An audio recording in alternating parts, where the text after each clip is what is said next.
Hey, everybody. We're back from our Loretta Lynn's hangover. Yeah. This is Amateur Hour. If you don't know, Zach Mashburn and Taylor Painter. We have got a very special episode here with, we're going to call this the Champions episode. Yeah, I like that. We got some great guests, champions from Loretta Lynn's. And tell you what, I'm really excited to get in this thing. We're going to kick it off with a bang with our very first guest. Yep, So, you know what? Let's just get him on the phone and get it going. Take me just I don't want to lose that clip. But, all right, we'll get it going.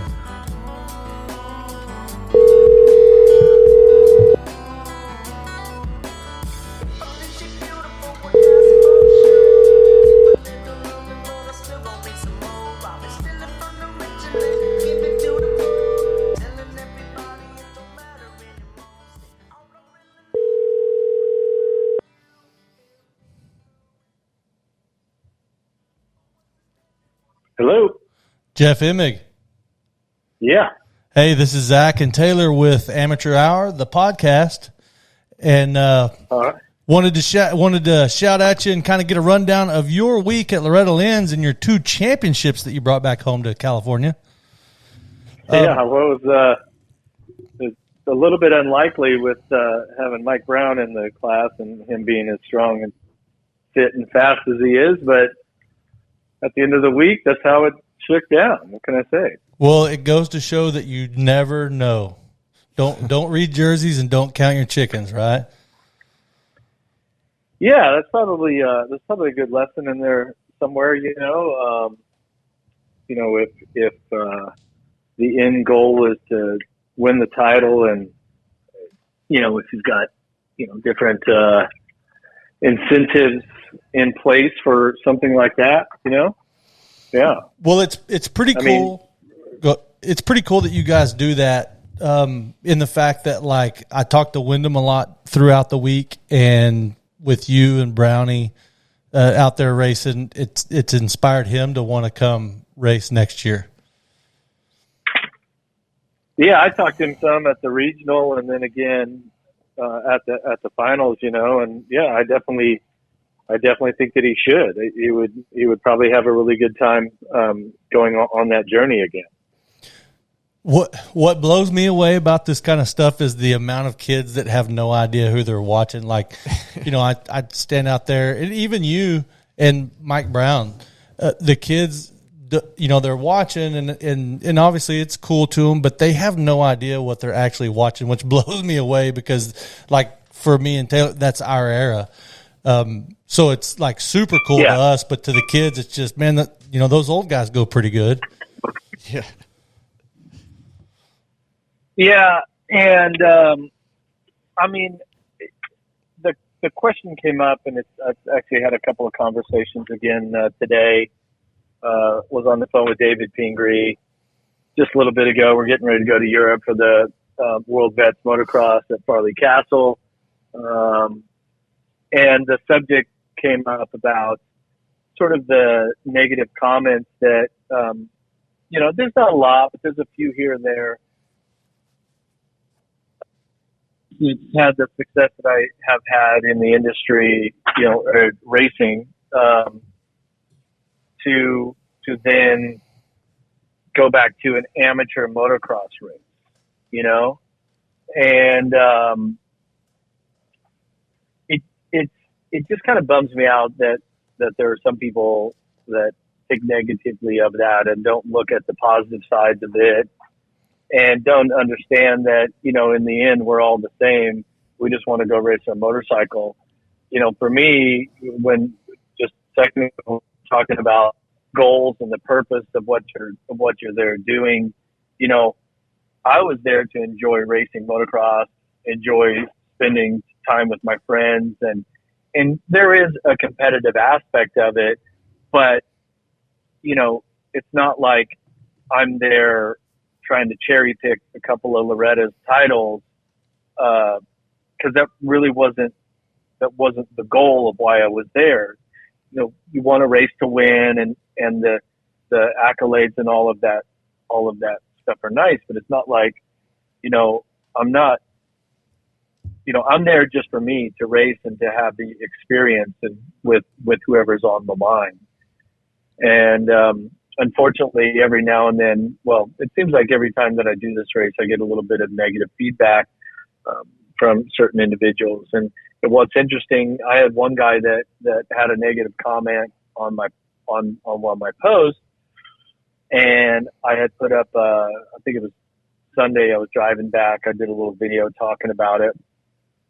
And this guy, I don't want to name him or anything, but he ends up hitting me back and says, "Hey, I just saw your video, and I'm sorry for that comment I put up there. I kind of get it now. And, I'm a big fan, and I apologize for taking that stance on it." And I thought that was really big of him, because in the end, we're all just connected with people that love racing dirt bikes. And Loretta's, to me, is a very special place. It continues to be a special place to go race motocross and spend the week at the ranch and have the experiences that we do. And, it's a lot of time, a lot of effort, a lot of money. There's some risk involved racing and stuff, but, it's one of the best weeks of the year, and, in my book. Well, and I'm glad that you brought that up, because I've heard some of that. And Taylor, that's here with me, he won the plus 30 class at Loretta's a few years ago. And the whole thing, kind of my point to it that I don't understand when people are mad about old, ex-pros coming back to amateur events, or especially Loretta's, is there are vet classes that you guys can't race. And Correct. So, Correct. If I'm a vet guy and I don't want to race Jeff Emig, well, there's options. There's other classes. Yeah, there's options to go race a class that Jeff Emig can't race. Right. I feel like the plus 30 is the best of the rest in the 25 and the 40. Those are premier classes for guys that can come back and put a show on, and people enjoy watching that. And I feel like most negativity that would come from this situation has got to be people that are just a little bit bitter of their own abilities, or maybe something that happened in there. They're not really putting themselves in the same mix that we really do just want to go race dirt bikes and enjoy a good competition. Because I know, Jeff, you probably find as you get into the vet classes, there's only certain races you can go to that are kind of taken serious, and everybody is there racing really hard and real competitive with it, compared to like just going to a normal local race. Sometimes you're just racing, kind of riding by yourself. So like, and you get a full gate, and to be honest with you, maybe if somebody had something negative to say, they wouldn't actually come up to you face to face. But yeah, that too. The camaraderie that we all share in the vet classes, when we're in staging and going to line and all that, whether it's guys like Mike Brown that I'm like, racing, competing against for the win, or guys throughout the rest of the field. There was a guy, our buddy Barone out of the Chicago area. He was one of the students at Ricky Carmichael University a few years ago. And he started his motocross journey much, much later than the rest of us. And he's a doctor and all this sort of stuff. Well, he qualified, he had to go to 2 or 3 regions, ended up qualifying for the plus 50 this year. And that's first time. Like, that's his motocross goal, was the next goal was, hey, let me try to qualify for Loretta. Hey, and imagine your first race, which to me, this would be super cool. But my first time to Loretta's, I lined up with Mike Brown and Jeff Emig. Yeah, that's part of which would be so awesome. Super cool. Yeah, and like I said, maybe there's somebody out there that's not voicing how they feel, or they may feel, negatively about it. But to me, it's overwhelmingly positive, and we're in the end, we're not professionals anymore. We love racing motorcycles. For me, I can't even really put into words why I still do what I do, periodically. Keep in mind, it's not like I'm there every year. I'll probably go back next year because I'll get to run the number one plate, so maybe that'd be kind of fun. In two classes, that'd be sick. In both classes, yeah. But, it's the environment, the culture, the people that you spend your time with, is why we really enjoy that. You go down there and get really connected with, high level motocross racing. And it's 1 week. It's a really important week for the younger riders, that do a lot of different amateur races throughout the year.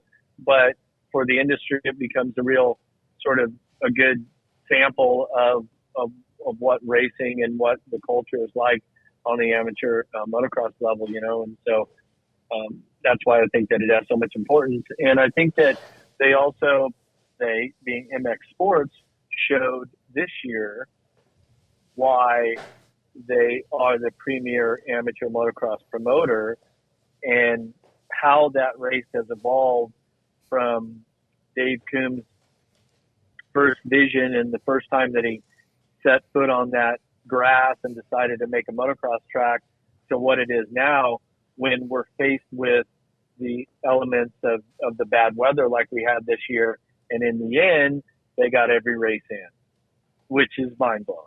It is. I was nervous. I actually told people, we both are coaches, and we had a bunch of 50 riders there, and I told them there's no way they're getting to y'all. Y'all are not racing. I told them you better plan on racing. You said, we were not. I had a feeling it was coming. Yeah, I heard people weren't too happy when Cotter said, "Hey, it looks like we're gonna have to clip the third motos of the micros."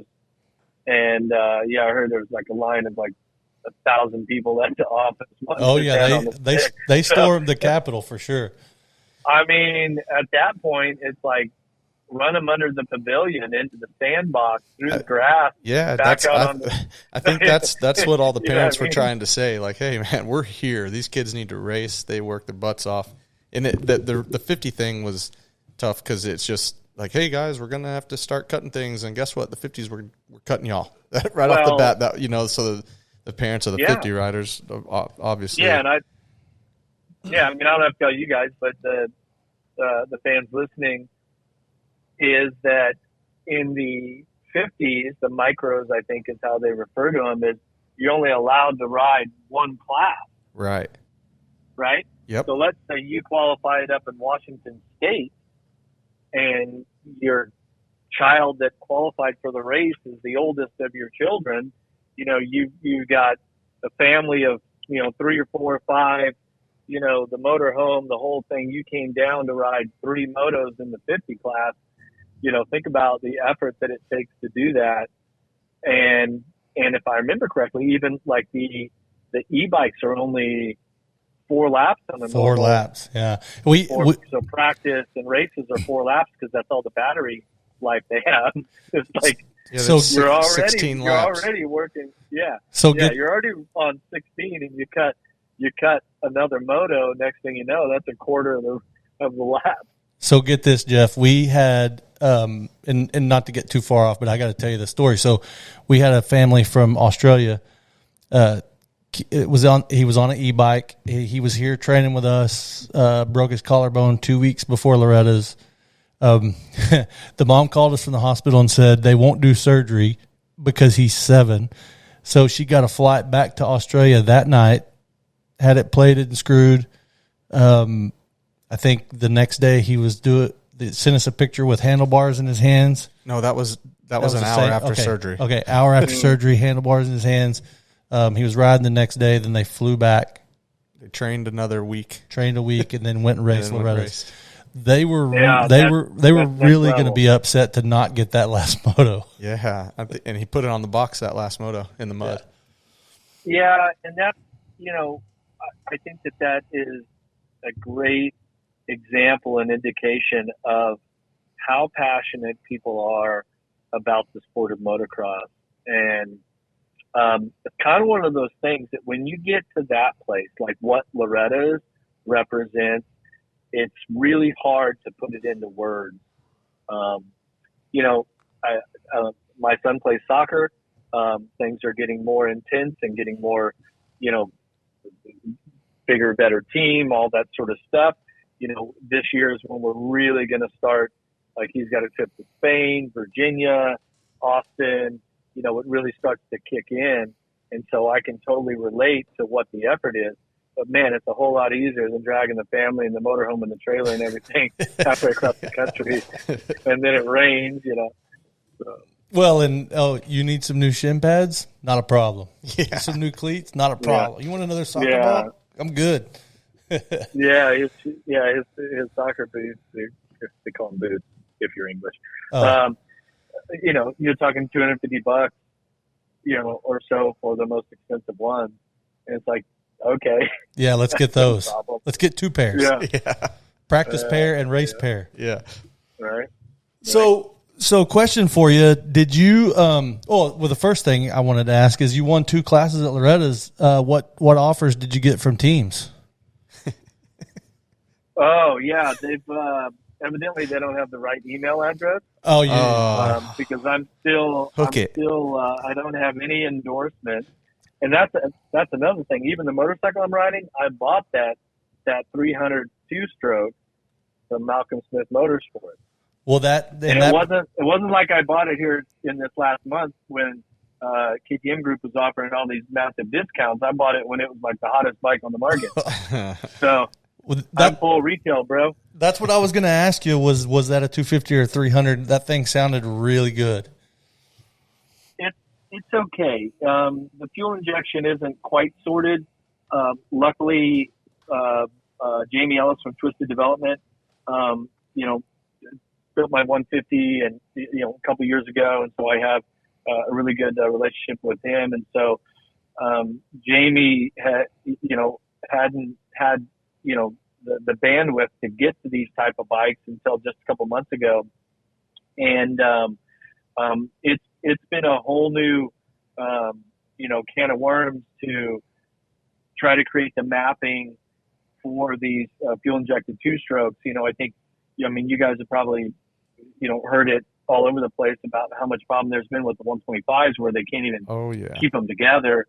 Oh, we've had kids going back and riding the carbureted ones because they can't get them to run. Yeah. So, I've done dozens of hours with Jamie, testing ECUs and so we've been working together to try to understand what these fuel injected 2-strokes like, and how the different elements of what sensors are on the bike. There's a electronic power valve, all of these sort of things, trying to figure out how to map the bike and basically tell the machine what to do. And so my bike was good. I don't think that we're there yet. But certainly the time that I spent with Twisted Development really made it possible to ride basically a stock 2-stroke, FMF pipe and silencer on it and mapping, and that's pretty much it. So was there a time during the week that you wished that you would have been on a 4-stroke? Like I watched, because I think in one of those mud motos you started way inside, right? Yeah, both of the final days I kind of picked up that they didn't grade the very right gate all the way on the inside. It had a big hard spot out there, and with the gate picks I had and all that, nobody else had really seen it, so I picked that gate and ended up being the key. Was there ever a time in the mud motos that you would have preferred to have been on a 4-stroke, or you're a 2-stroke guy now? Yeah, I'm a 2-stroke guy, but other than the start, especially in the mud and the water, the 2-stroke's probably the right bike to be on. Even Brownie before the plus 40 moto, he's like, "Damn, you're on the right bike riding in the mud." And what's ironic is that his 4-stroke sucked water and didn't, he had a big failure. The 4-strokes, typically you can put quite a bit of stuff through the air filter and through the engine and it'll still run. We learned that at Daytona in 2008. Those bikes were spitting water out the tailpipe and they were still running. where typically a 2-stroke, once you get a little bit of water inside on top of the piston, it's done. My bike never missed a beat. I'm like, I don't know. So he sucked water in the 40 Moto, right? Yeah, the first one of the third motos. Yeah. And I wonder what happened. Could they not get it back together for the 50? Because he didn't show up for that either, right? You know, I'm going to see him this weekend at the World Vets over at Farley Castle. He just told me that the engine was toast, and you know, somebody found an engine that he was going to throw in, but they just didn't have time to put it in. Gotcha. Another one of our guests we're going to have on here in a minute, Heath Harrison. He's also going to Farley Castle. And I think he won the plus 25. Oh boy, I'm glad he's not 50. He still hauls ass. These guys still ride so good. Yeah. Well, and they ride a bunch too. You know. Well, that's what I was going to say. He has the perfect setup. His boss, you know, he works for Phoenix Honda, and his boss gives him 2 months off to get ready for Lorettas every year. Huh. And still pays him. I need it. Yeah. I need to get a ride like that. It's a pretty good job. Send your resume. You just won too. Hey, Heath was the one that they are saying that he jumped the gate, right? Yes, mm-hmm. and I know the story. I'm not sure if he wants to tell it or not, but it's a good, because he did it last year too. He ended up getting docked a lap last year. He got his lap back this year. But I asked him about that earlier today because I worked with him for a long time when he was young, and it's a pretty good story. I'm going to try to get him to tell it, but I don't want him to. Again, he's done it 2 years in a row, so I don't want him to get. He probably does. Yeah. He may not want to give too much away, but he's got a system. Yeah. So my mechanic when I do these races is BJ Burns, who mainly is just a coach these days. Not just a coach, but he specializes in coaching. But we've got a good relationship, and so when we do these events, I did the qualifiers back in Texas with him. So he mechanics and coaches, and you know, we work together as a team through this process. He was like, "Oh yeah, he should have been docked," and I look at it differently. Like I didn't have a problem with it myself. Well, the gate was, I think how he got the lap back was the gate was already on its way down, so he didn't like his wheel. Yeah, he didn't really go over the gate. He just timed it just right, and he said that they actually told him, if you're guessing, you guessed too good. And he's like, well, so you can't be too good and be at Loretta's? Like, that doesn't make any sense. That's part of it, the right? gate is there to catch you if you go too early. And if you know, I don't know what the rule book says, but I know that it was marginal, it was close, but I didn't have a problem with it. So I'm glad he got that, that they didn't penalize him for that. Well, in part of it, probably that what really attracted the attention to him was last year he did it, and he didn't send the gate forward. He actually jumped over the gate. And he was probably 5-6 seconds out ahead of the gate dropping. He went on like 2. Yeah. 1, 2, I'm going. Yeah. Yeah. Dude, you got to at least count to 5. You can't let the clutch out till 5 at least. Yeah. He definitely did that. So all eyes were on him already, I'm sure. Oh. Yeah. I've seen him jump it at a AMA arena cross a couple times. He's good at jumping the gate. Yeah. They should build the gate bigger is what I say. If that's not legal, then make the gate taller. That's right. Well, in a couple of motos earlier, somebody, and I think it was a C class or maybe a B class, somebody blew over the gate, just knocked it forward, and they actually red flagged it. I don't know why they red flagged that one, but he just knocked it over forward and was gone before it dropped. Yeah. So, anyways, good times. Well, so any regrets from the week? Anything that you wish you would have done that you didn't do? Not really. BJ always gives me a little bit of grief about not jumping over that big hole going into the sand turn. I've kind of got a mental block on it, and I just like staying low and going to the inside. A couple of years ago, I wasn't super comfortable on my 150 through the they call them Ten Commandments. but I felt like when it was possible, I was tripling through there.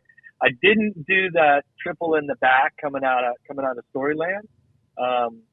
Wasn't super confident in jumping that, and so I definitely ride in a very safe zone. But other than that, I feel like I had a super fun weekend. Got to see most of my friends and people in the industry. It's a busy week when you're racing, especially when you're really trying to stay focused. But definitely had a good time. My girlfriend Jessica and then my son Jagger came back for a couple of days, so they got to be there when it was raining and wet and experience all of that. And we just had an awesome time, you know. That's good, and that's what it's all about too. And just FYI, next year before Loretta's, you can come to Texas and stay with BJ. We're about like an hour and a half away from BJ's house, and we built a Loretta's replica track this year. So all those things that you didn't do, that you could practice it for a whole week. All right, there you go. Yeah, that would be one way to do it. I mean, adding the extra journey in to drive back to Swan for the area, then drive back to Freestone for the regional was totally worth it, because I see motocross from a different, viewpoint. I've been here in California for a long time, very strong industry here, but getting out and going to those tracks and experiencing it was just a new journey for me. I really like doing the races and like having BJ backing me through all that, because we have such a good time together.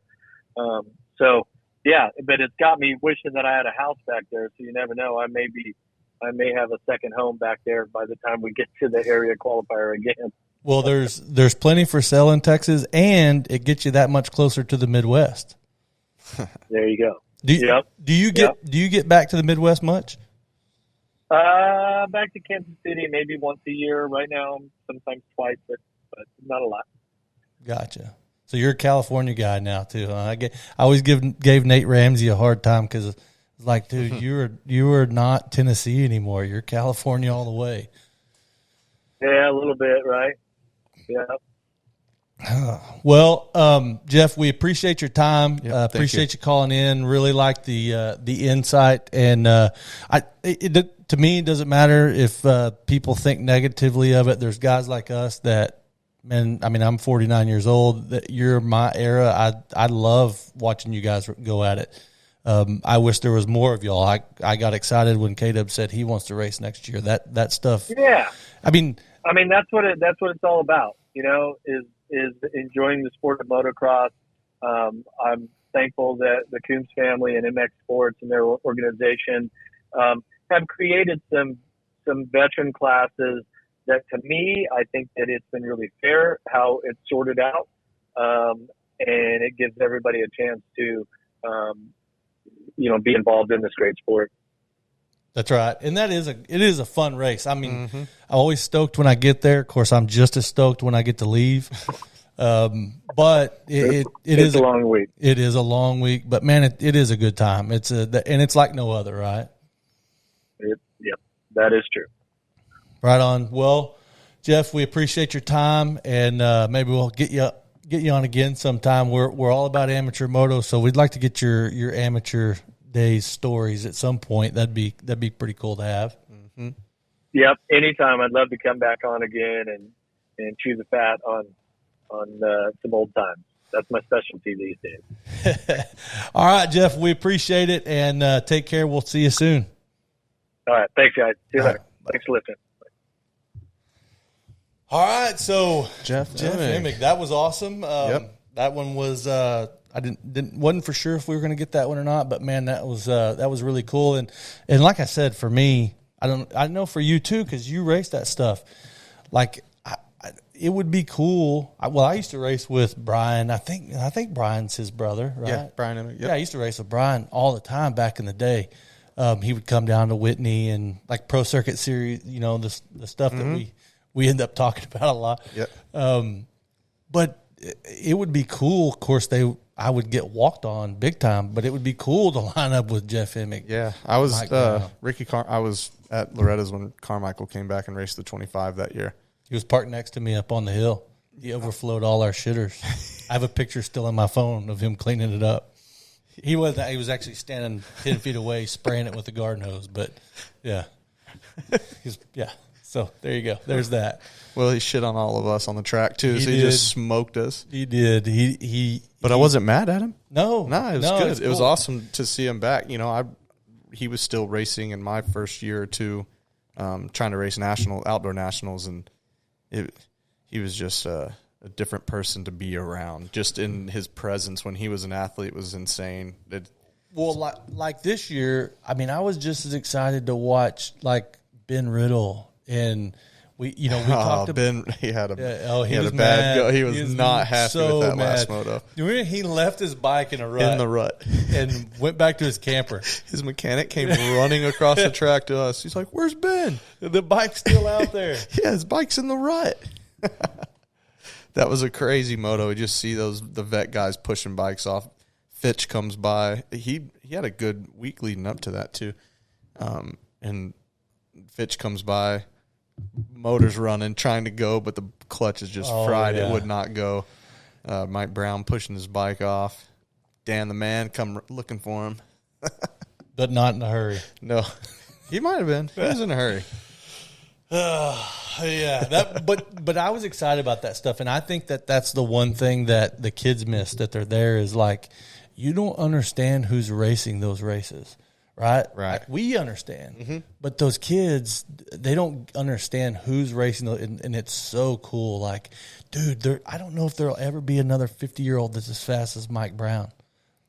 Well, if it wouldn't, see how long Heath Harrison keeps riding. Yeah, but if it wouldn't mess him up for those classes, I think he was going to race an outdoor this year. So it was something to do with his strategy to be able to race. Well, yeah, because if you get points, then you can't. Yeah, you can't race those classes. You got to. How many? 3 years. Yeah. So. Oh yeah, and he didn't win this year, so he wanted to come back and get those 2 championships. Yeah, so I heard something about that. Yeah. So, but I mean, dude, at 50 years old, he could make it. I think. Yeah. Right. He qualify. Yes. But do good in the motos. I think he would do good in motos. I don't think he would even slow down. He's an animal. Yeah. I don't know whether to, because a lot of times he says that he doesn't ride that much. Do we buy into that, or? I don't know. I think he rides more. I think riding not that much to him is different than most people's riding not that much. Right. I don't know. A lot of guys are like, I don't ride that much, and that means they ride twice a month. Right. It's probably like, I don't ride that much. It's 2-3 times a week. I'm going to get our next guest on. We were just talking about him. Heath Harrison. Fuck, I got to piss. It's all right. We can pause it. Pause it. Yo. What's up, Keith? No, just playing some golf. What are you doing? Oh, you're swinging sticks right now? Hitting the big ball, baby. Hey, are you going to have to, take a break on the tee box while we do this? Yeah, I don't care. Oh, okay. Sounds like a rough life. So we just got off the phone with Jeff Emig, and he asked us, and by the way, congratulations on your championship at Loretta's. That's championship number what? Number 3. Number 3. You were the very last 4-stroke champion, right? Correct. In 09. 09. We were working together at the time. No big deal. Toot, huh? Huh? Toot your horn. Yes, a little bit. And then Zach would never do that. Yeah, I would. Yeah, exactly. Huh? And then last year? 2 years ago. 2 years ago. 2 years ago. Last year got docked a lot. Oh, that's right. Those gate skills. That's right. So it's easy to remember your results. You were 1-1-1. That's not hard. Yep. Do you want to? So the reason that we were talking about you with Emig was because of that start. And his mechanic said that he thought you should have been docked, and he said that it was good. Tell us about that. We're talking about BJ. Yeah, BJ. Yes, BJ. Yeah, Golly. Hey, Oh, yeah, he's BJ not- thought you should have been docked. He was not a fan. He didn't even have a guy in the class, did he? No, he just had an opinion. Everybody has it. I get it. So you want to tell us about that start? I mean, what do you want to know? Well, I mean, we've already talked about this earlier today, but do you want to tell us how it went down, or? Do you want the truth, or do you want me to? I mean, I want the truth. Everybody's seen the video. I want the truth. It's up to you which version you want to give us. I mean, I'll tell the truth. I honestly don't. It's not my fault. You know what I mean? It's. I feel like me outsmarting the track personnel, I should say. Yeah, for sure. I guess. So throughout the whole week, and I did this. This is how I got docked last year, actually. But I was watching or going up a few motos before me, counting, and throughout the whole week it was like 5.5 seconds every gate drop. But I knew the consequences, so obviously I didn't do it in 25 plus just because there was a chance to win that class. And then pro sport, I honestly felt coming in that I was going to be better than a 10-11 in the first two motos. Right. But bad starts in those, and that's the cards I was dealt. So third moto, I didn't have nothing to lose. I didn't really care. Like, if I get docked a lap, whatever, I went 10-11, you know what I mean? Right. So I've been counting it all week. It was 5.5 seconds. Didn't do nothing about it. The last day they were trying to rush through all the motos. I went up probably 4 or 5 motos before mine, which anybody that's been to Lorettas know that's like 3 hours before your moto. So I go up, I actually see you, and I don't remember the phrase you used, but casually early or something along those lines. And I said, yep, just whatever, played it off. Well, all day, sorry, I just walked up a hill. All day Saturday, they were rushing, so it was like 4 to 4.5. So I'm in staging. We're about to go up to the gate, and I said, screw it, like, whatever. It's muddy. If I hole shot, I probably can lap up to as many as if I get a bad start and try to run through the pack, you know? Right. So counted to 4. That's all she wrote. You let the big dog eat. Let the big dog eat, and got lucky that I did take off before the gate had moved, but I got lucky and the gate was falling before I hit it, so I just helped it down. But my argument is that's I understand if you hit the gate, it falls forward, whatever, like just make it obvious. But that's no different than if you take a risk on a jump in the mud or whatever. You know what I mean? Right. Oh, they're not gonna dock you for doing a triple or a quad. Right. And there's that definitely could potentially not make and crash. You know what I mean? Right. Mm-hmm. And there's consequences my for thing getting is, it wrong. You do that at a pro race, that gate doesn't go forward. You're getting hung in it. Oh, they don't. So they need to be better at putting plates or whatever so the gate can't go all the way forward, which I understand they do that in case people do go through it, nothing breaks. But so they're penalizing the rider for lack of words, their laziness, I guess. Yeah. Like not to be that guy, but you know what I mean? So how many times have you been tagged in that video? Probably more than I can count. I'm wishing I'm the one that posted it first, because I think it has like 1.3 million views right now. Oh my gosh! Yeah, you should have. Yeah, but well, hey, it's a great video though, because it shows it like in 3 different. Well, dude. Okay, so that's the next. This ain't over. The start's not over. Oh. So I do it, whatever, and I get like 5 laps into the race, and I'm still leading at this point, and I hit the triple. I vaguely remember hitting the triple going in Storyland. I'm like, dude, I'm gonna get docked a lap. Hey, which by the way, I was driving at that point, so I was listening. Yeah, you were docked. Well, at that point, I was or not yet. Yo, you were. They were saying they weren't even including you in the results. Okay, yeah. So anyway, I didn't know that at the time. So whatever, I hit it. I go over that little off-camber thing in storyline. I said, screw it. Like, at this point, if I'm docked a lap, I might as well try to win the race, at least. Like, I'll know that I won, you know what I mean? Right. So whatever, I go, Dax passed me, I get second. I pull off, and Dax goes up on the podium, and I'm just trying to, like, act like nothing happened. Go to pull over onto the stand, and I don't remember which Emig. Oh, Burkeen. Pull to the left. So I go left. I said, dude, the gates are muddy. It was falling before I took off. And then whatever, like, started arguing immediately. So it's like I was kind of telling on myself right away. Right. So whatever, he goes on about his day. Luckily, Dalen, one of our mechanics, was videoing from the side. And so he comes over. He's like, dude, I got video of it. It fell. It was dropping before you hit it. So I'm like, all right, whatever. Let's watch the video. Dude, I didn't get out of my gear. I sat in the impound tent for like an hour and a half after that, waiting for Burkeen or whoever, just an AMA guy. We didn't end up settling until 8 p.m. that night when the last P-Dub race checker flag came out. Oh, wow. But you got second. I wouldn't have, do what? But you got second. Correct. And 6th overall. Which it didn't get me nothing more other than the satisfaction of winning the protest. Right. But you did win that. Yeah. Hey, Thule comes over and he says, well, like, I don't understand why you're still here. I said, it's just, oh, no, it wasn't Thule. It was weed. He said, so, like, I don't understand why you're still over here trying to fight it. Like, it's not like it's going to give you the championship. I said, it's just for the fact. He said, oh, okay. Fair enough. I just like to win things. Yeah, it doesn't matter what it is. Oh, that's good Not stuff. to mention I'm playing Gary in golf right now and I'm winning.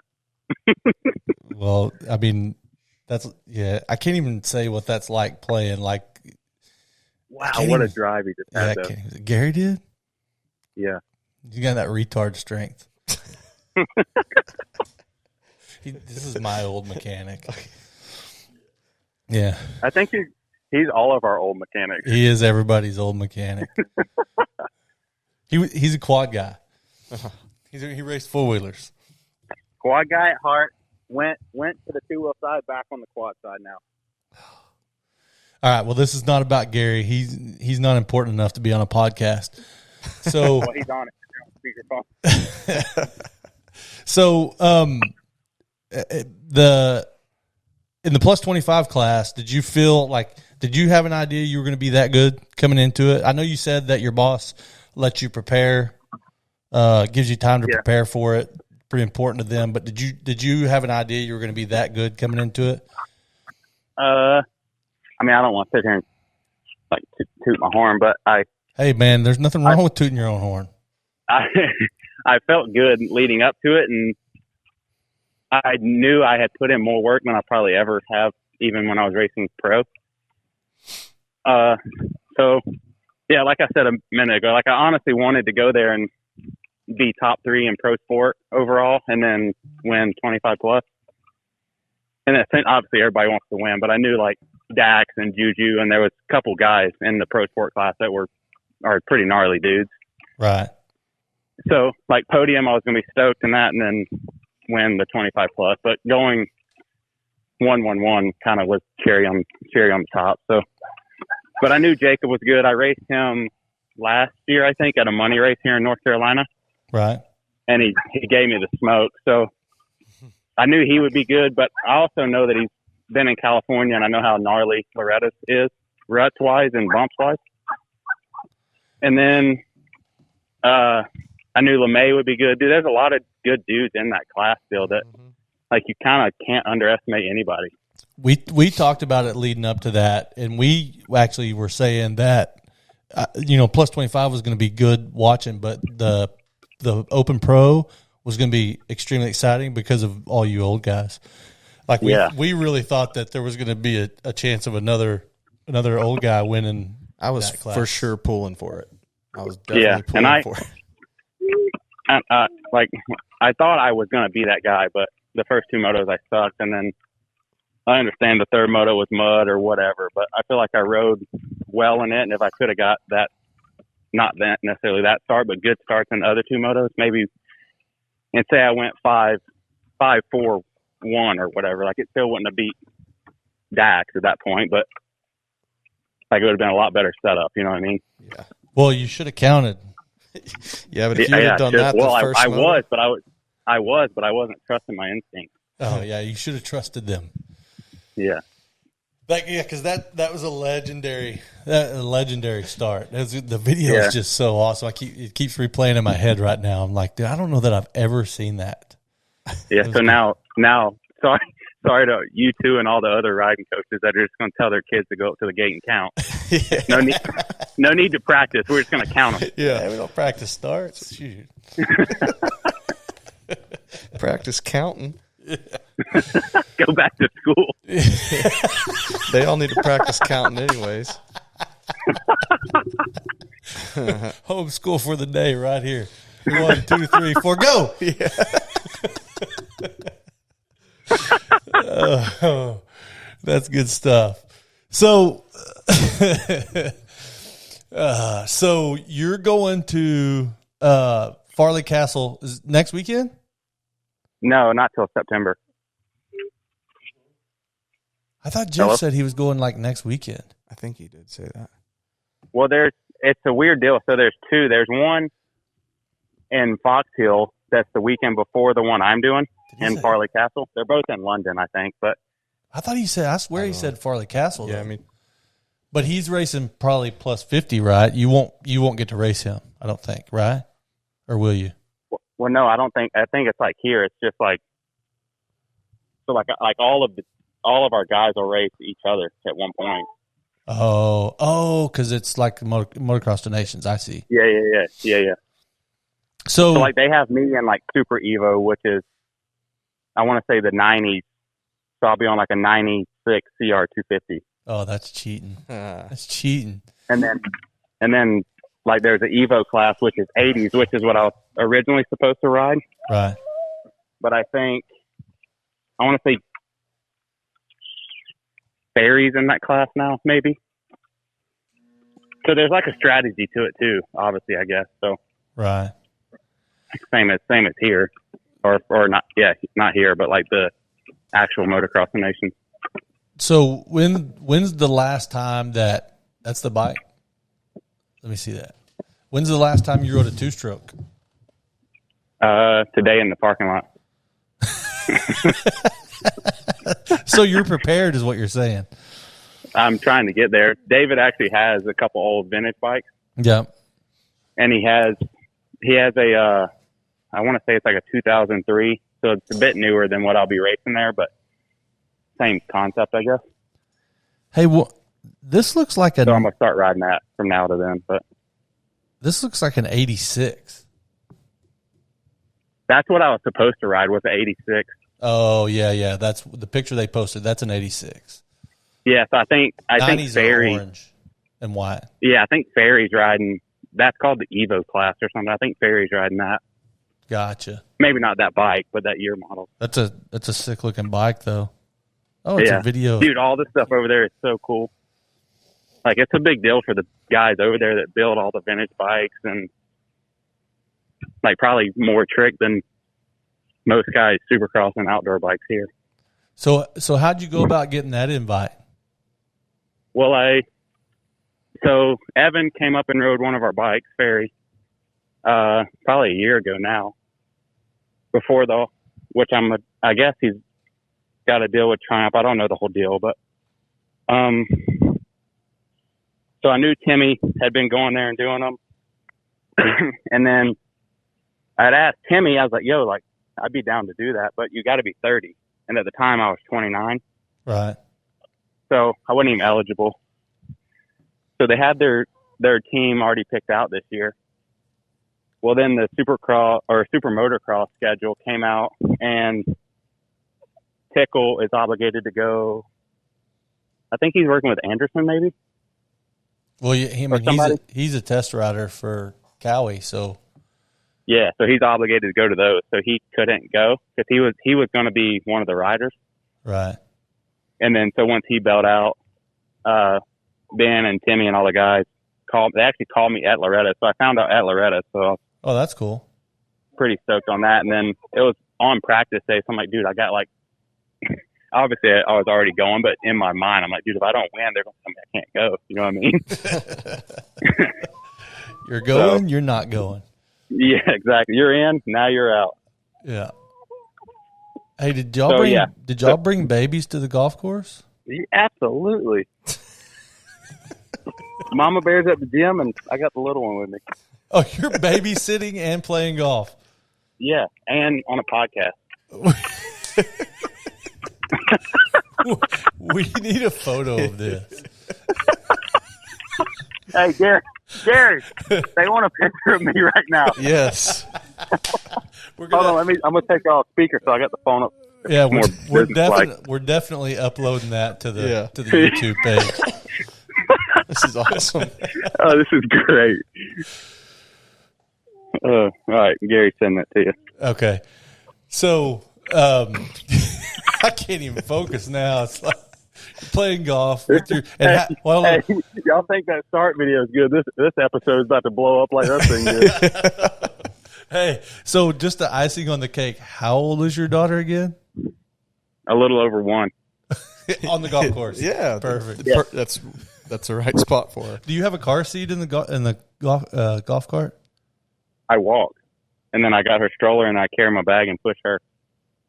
Oh, there you go. Wait, what? And I got a Milwaukee fan in case it gets too hot. I got her snacks. I'm prepared. Zach's freaking out that you walk the golf course. You walk the golf course? I used to. Yeah, 18. Yeah. Why?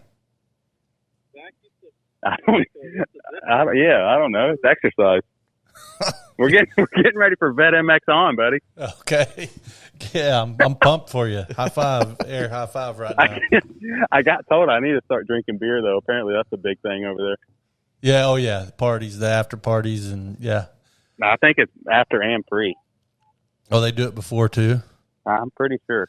Hey, I wonder if Galdi goes, because Galdi is like the ultimate party animal when he goes to races. I'm not sure. Apparently, Brad Anderson is the party guy over there. He rides. I want to say he rides for the UK, maybe, or Great Britain or something. Yeah. I'm not sure. Have you seen any videos of Ryan Gauld from the actual Motocross the Nations this last year? Just like Snapchats and stuff. You're talking about Ryan Gauld from Canada? Yes. He was on the Motocross the Nations Canada pit bike race team, and he made it one turn and crashed. We're going to have to put this video up too. He crashed. He started rolling, and he kept rolling like under his own power. He just kept rolling across the track. And then he needed to pee, apparently, so he turns away from the crowd on one side, but there's a crowd on the side that he turned to, and he's just peeing toward. It's great. Yeah, he's Galdi's a party animal. A good time. Yeah, for sure. And he's an announcer up there. Yeah, he's definitely a good time. So you'll have to look him up if he's on the Canadian team. Yeah, that would be great. So, all right. So highlights of the week. I know you had your family there. I saw Mac, saw your mom. Yeah. What was your highlight of the week other than the racing?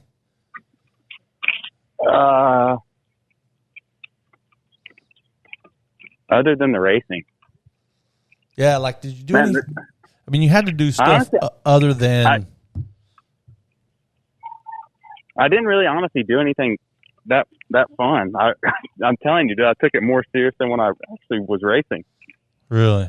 So I don't know. David getting his award at opening ceremonies was pretty cool for all of us. The tower, he doing the ribbon cutting with him at the tower was pretty sweet. He was pretty involved in all that stuff, right?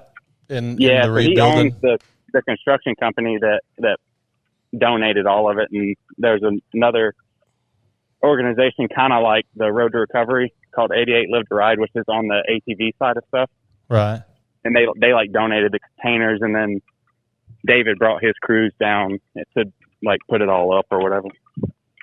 That's awesome. And then they had to do a lot of rebuilding there, right? Like they did did they redo the starting pavilion? Yeah, the starting pavilion, the mechanic one, the one is to the right of the mechanics area. Oh, that's the supposed coaches. To be the coaches tower. Yeah, the coaches tower. Yeah, that. Where random people stand. Yeah, exactly. That's kind of how everything ends up out there, right? Right. Yes. And then I don't know what else he built, but I think they're the old announcer tower that has been there since Nam. Yeah. I think they're doing it in containers. I want to say this year. What are they? So it'd be like the one out the middle. What are they going to do to it? They're just going to tear it down and restart. Yeah, just tear it down and restart. And there's obviously all kind of like,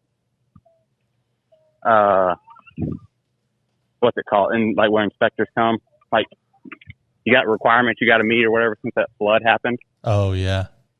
So like the concrete underneath where the infield tower is like 4 foot deep.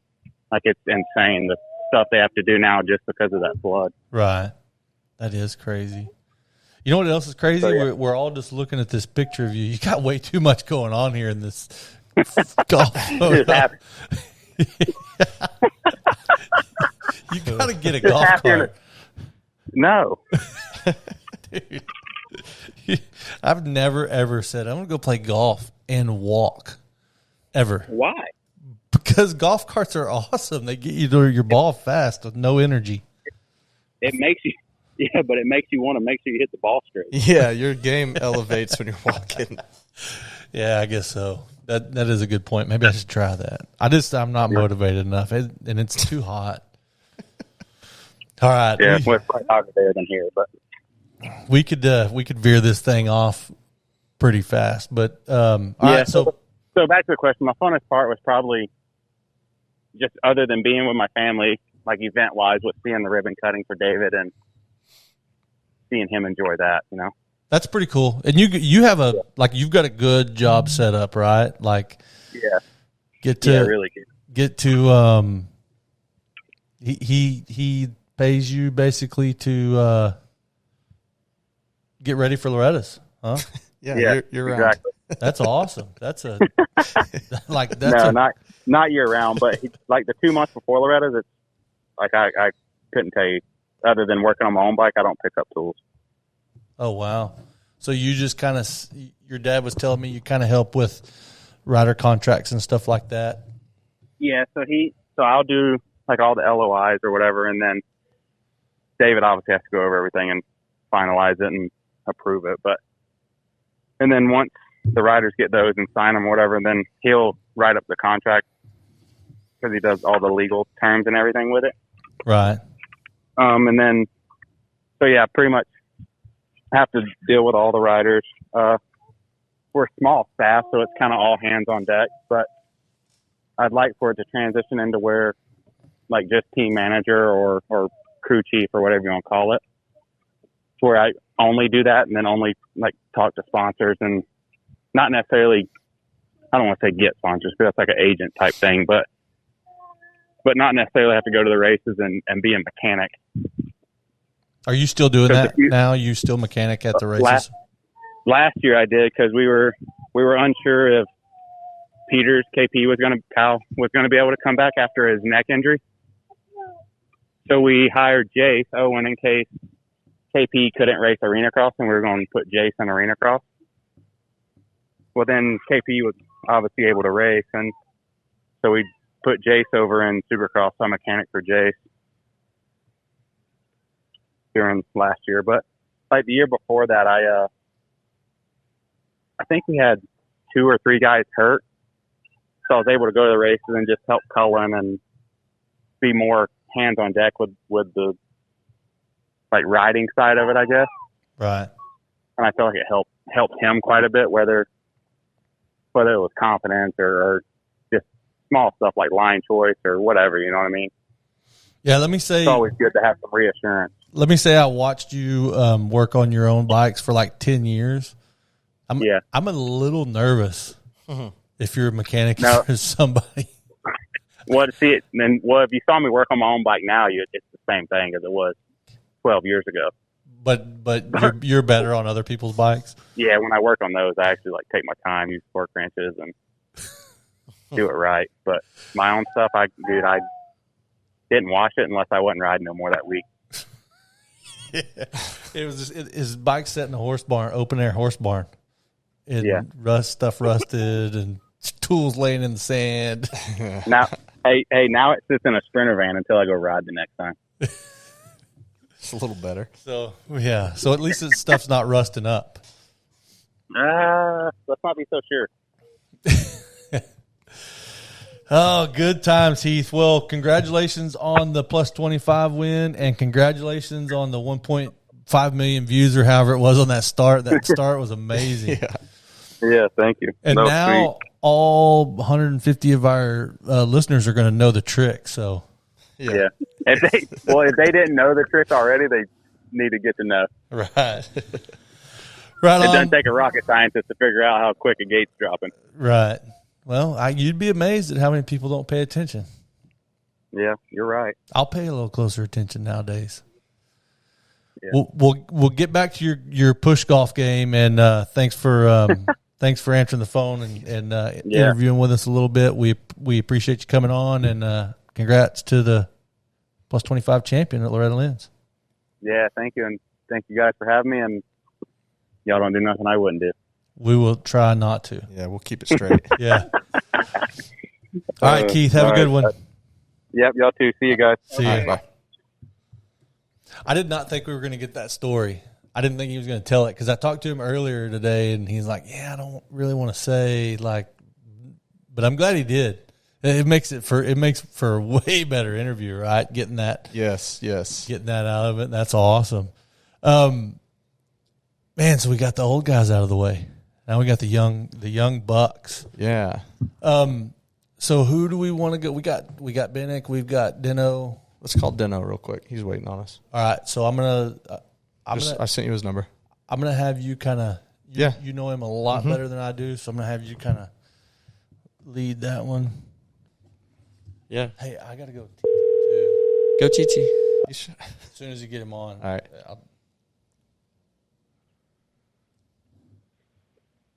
Yo, Deacon.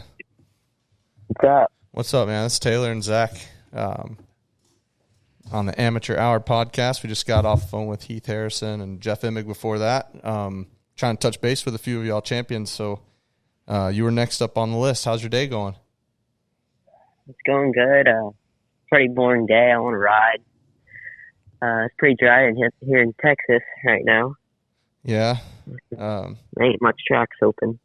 No, it's a lot of work to keep that moisture in the dirt. But how's it feel? Do you feel any different now? You won that championship you've been hunting for years. I know it. You've been right there on the box for a long time, and everybody's watched you work really, really hard in the last 7 years straight. So, how's it feel? How'd it feel leaving that place? It felt good leaving the place, but the grind doesn't stop. Already back working out and getting ready for the big bike. Yeah. What's was it? Tell us a little bit. Let's go back a little bit farther. Let's talk a little bit about the season, the year that you've had. I know you had some ups and downs, definitely some setbacks. So, it'd be kind of nice to hear a little playback of how your year went. Yeah, so back in September, I think I broke my tib fib, and I got back on the bike in December. Hey, when you did that tib fib, that was like just a little.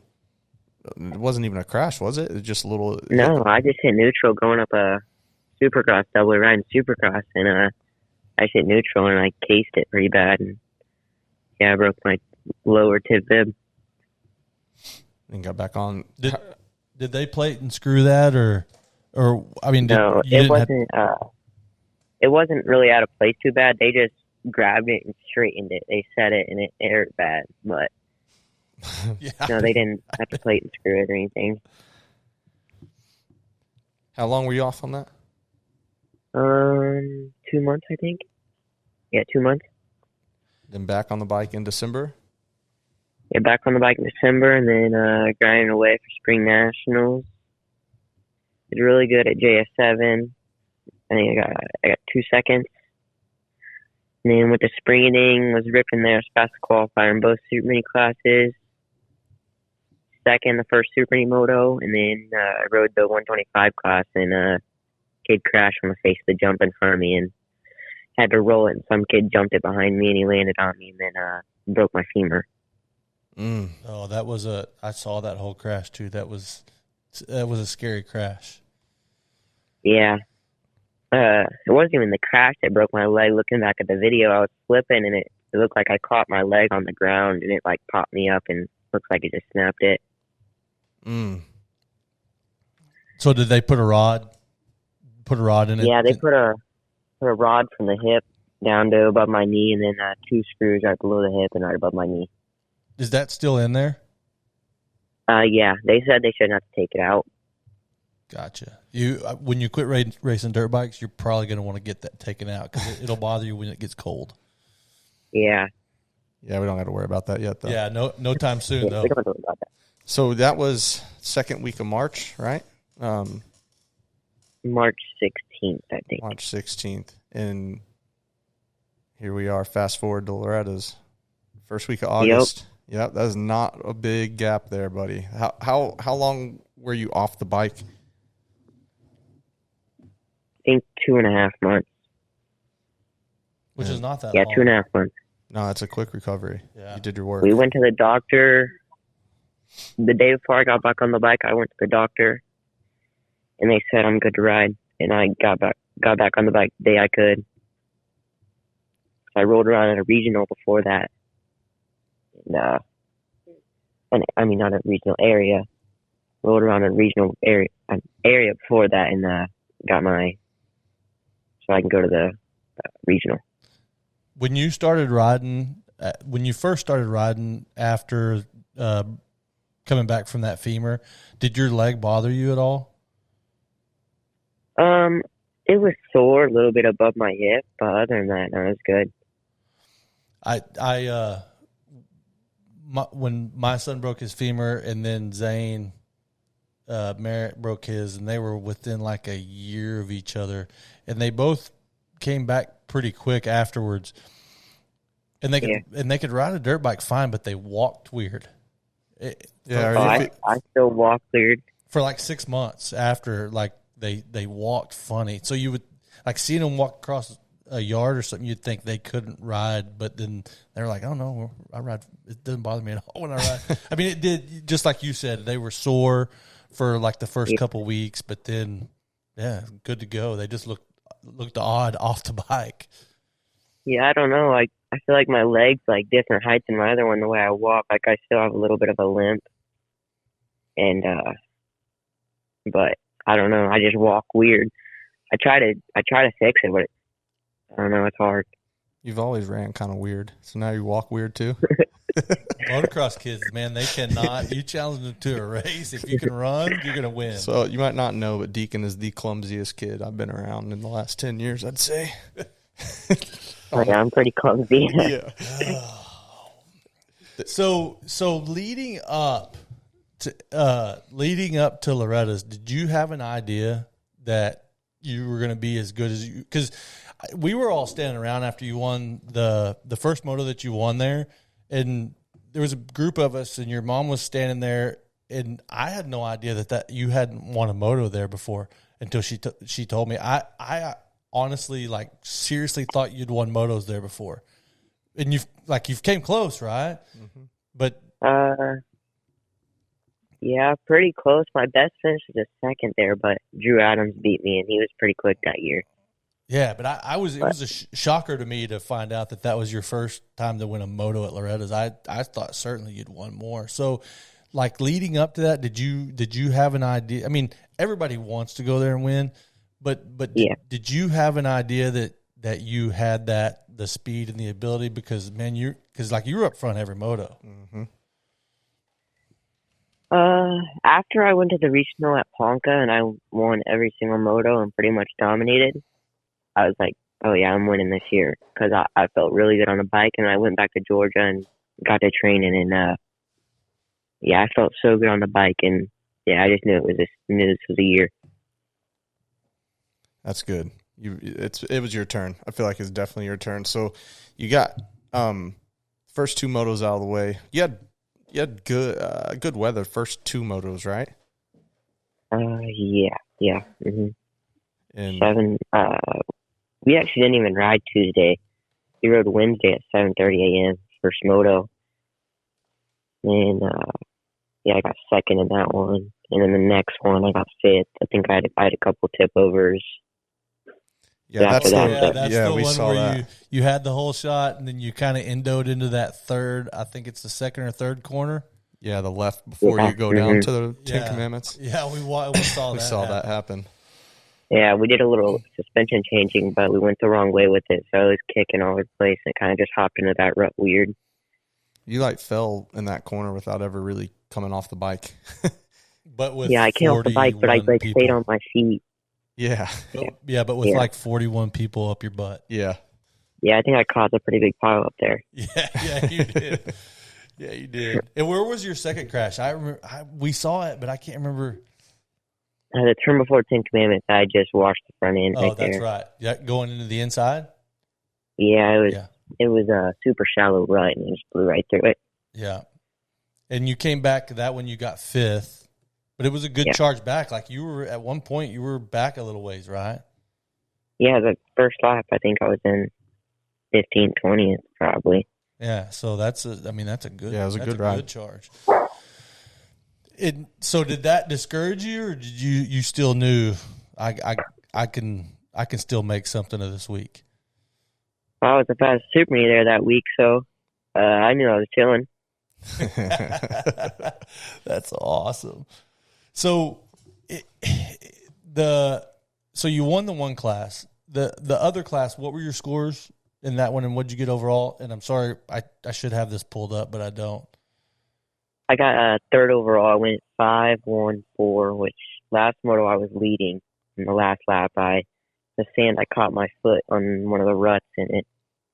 I crashed in the sand section. You went down pretty hard. I saw the video of that. Yeah. That you kind of smacked your noggin pretty good. Yeah, I did. Well, the announcers didn't think you were going to get back on the bike. I remember that. I didn't see the crash, but I remember hearing them talk about it. If it wasn't sand, I probably wouldn't have. That sand was pretty soft. So would you say 5-1-4? Yeah. So just, a couple of crashes, but still a 1 and a 3 overall in the super mini class. That's enough. That's a statement. That's a good. Yeah, deal. that's enough to get some serious people paying attention. So, we have to ask, did it get you some interest with with any of these amateur teams or any of these pro teams? Yeah, there's a little bit of talk, but nothing too big just yet.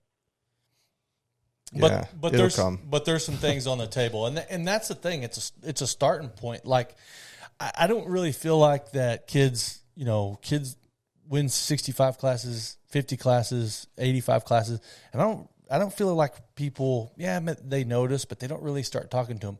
But when you win that super mini class, everybody notices. That's right? the time, right? Yeah. He's timed it really well. Yeah, that class and anything from there up, you're doing good. That's when people really pay attention. Mm-hmm. And Andy's always.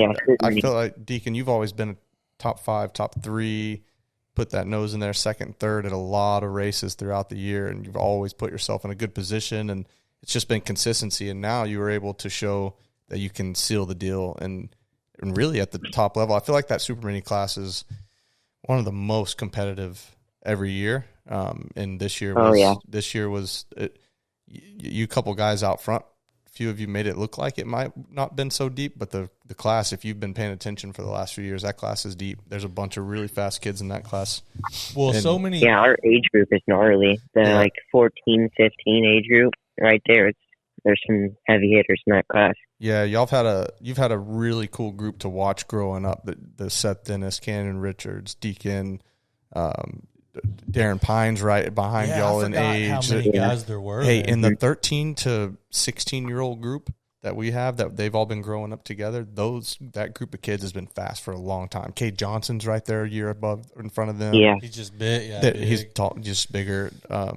So to do that in the super mini class this year means a lot, and it was a very cool moment for a lot of people to see it, because you've had a lot of people watching and knowing that what you're capable of. So there was a whole lot of chatter around after you put that thing together, and it was all good. Everybody was really excited. We were excited for y'all.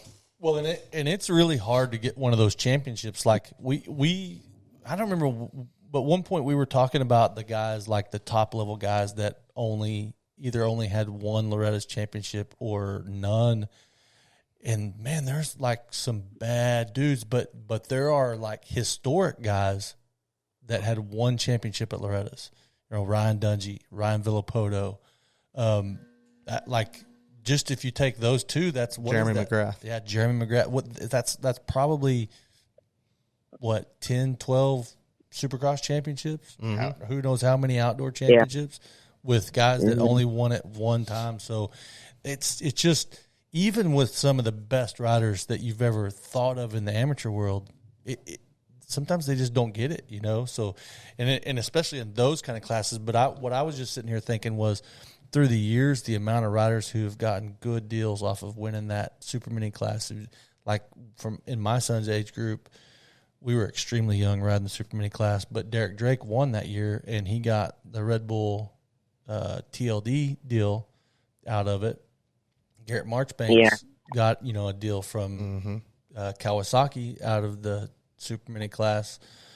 Who else was there? Ty Masterpool.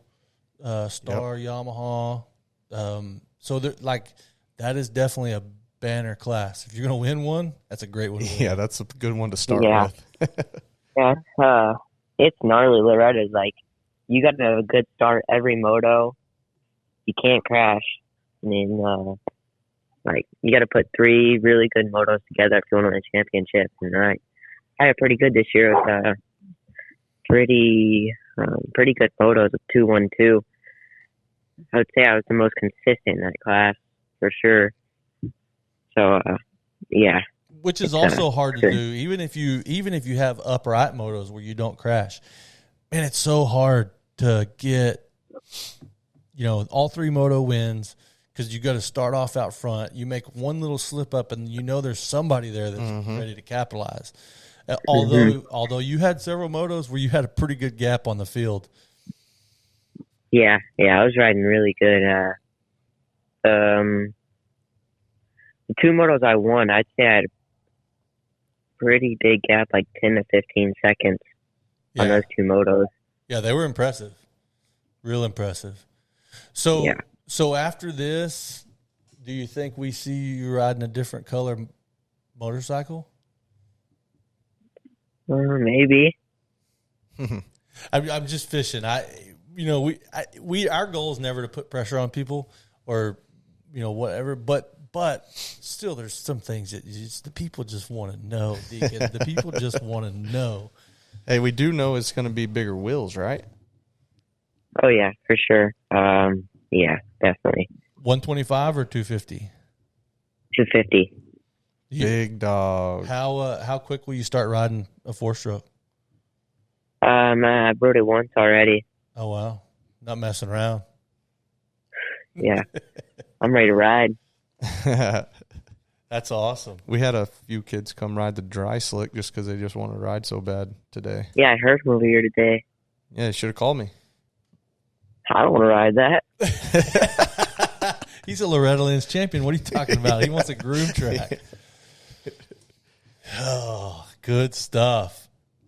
All right, what's your plan? When you headed back out to your to Georgia, or what you got going? Now that you're a Loretta Lynn's champion, how you gonna reset and get going this year? I don't really know when I'm going back to Georgia yet till I get a set plan on the 250. But I'd probably focus up on some Supercross, on I'd say off season from some of the motocross races. And before Minios, probably, or Ponca Minios, I'll probably hop in some more motocross. Do you plan on riding you might not even know, but do you foresee yourself racing Ponca on a big bike? That's my plan, I hope. But if not Ponca, I'll be at Minios for sure. Yeah, I figured that. Okay, awesome. That'll be good. Hey, so we didn't really talk about when you sewed it up and how that moto went leading up. We didn't really go through that moto. I'm sure you got a little bit to talk about with that moto. at last Moto when you sewed up the championship? Oh, yeah, I kind of treat it like a normal race. It was, there wasn't too many nerves going into it. I was pretty calm that week. But going into it, it rained again. They cut the track off, cut the motos down to 10 minutes. It was, you definitely had to get a good start. The track was so slick. Like, they scraped all the dirt off, and it was like just ice on the bottom of it. Like, the 10 Commandments were so sloppy. Yeah, the track was so slick. So you had to be super careful, smooth, and just ride smart. Yeah, and you pulled a lead right up at the beginning, right? If I'm remembering. I pulled the whole shot, got a pretty good gap, and I was going pretty slow the last 2 laps, actually, because I had a really good gap, and I ended up getting past, but it didn't matter because I had the championship already locked up. Did you see him coming and knew? Yeah, I didn't. Yeah, you knew. Yeah, I didn't want to get in battles or takeouts or anything like that. I was just riding. Just let him have it. I'll take second and take championship. Yeah, that's what it looked like. It looked like he played that smart. It was good. Did he, when he came by you, did he try to saw the front end off or anything, or did he come by clean? He slowed up a little bit, but we were already too far ahead by the time third place came around. Oh, so you like just him passing you. Well, obviously, him passing you wouldn't have been enough. He would have needed to put you in a predicament, huh? Yeah, he would have had to win and I get third for us to tie on the championship. Oh, God. Yeah. Did he try to rough you up on the way by, or was it clean? No, I went outside. He went inside. He just went right by. Yeah.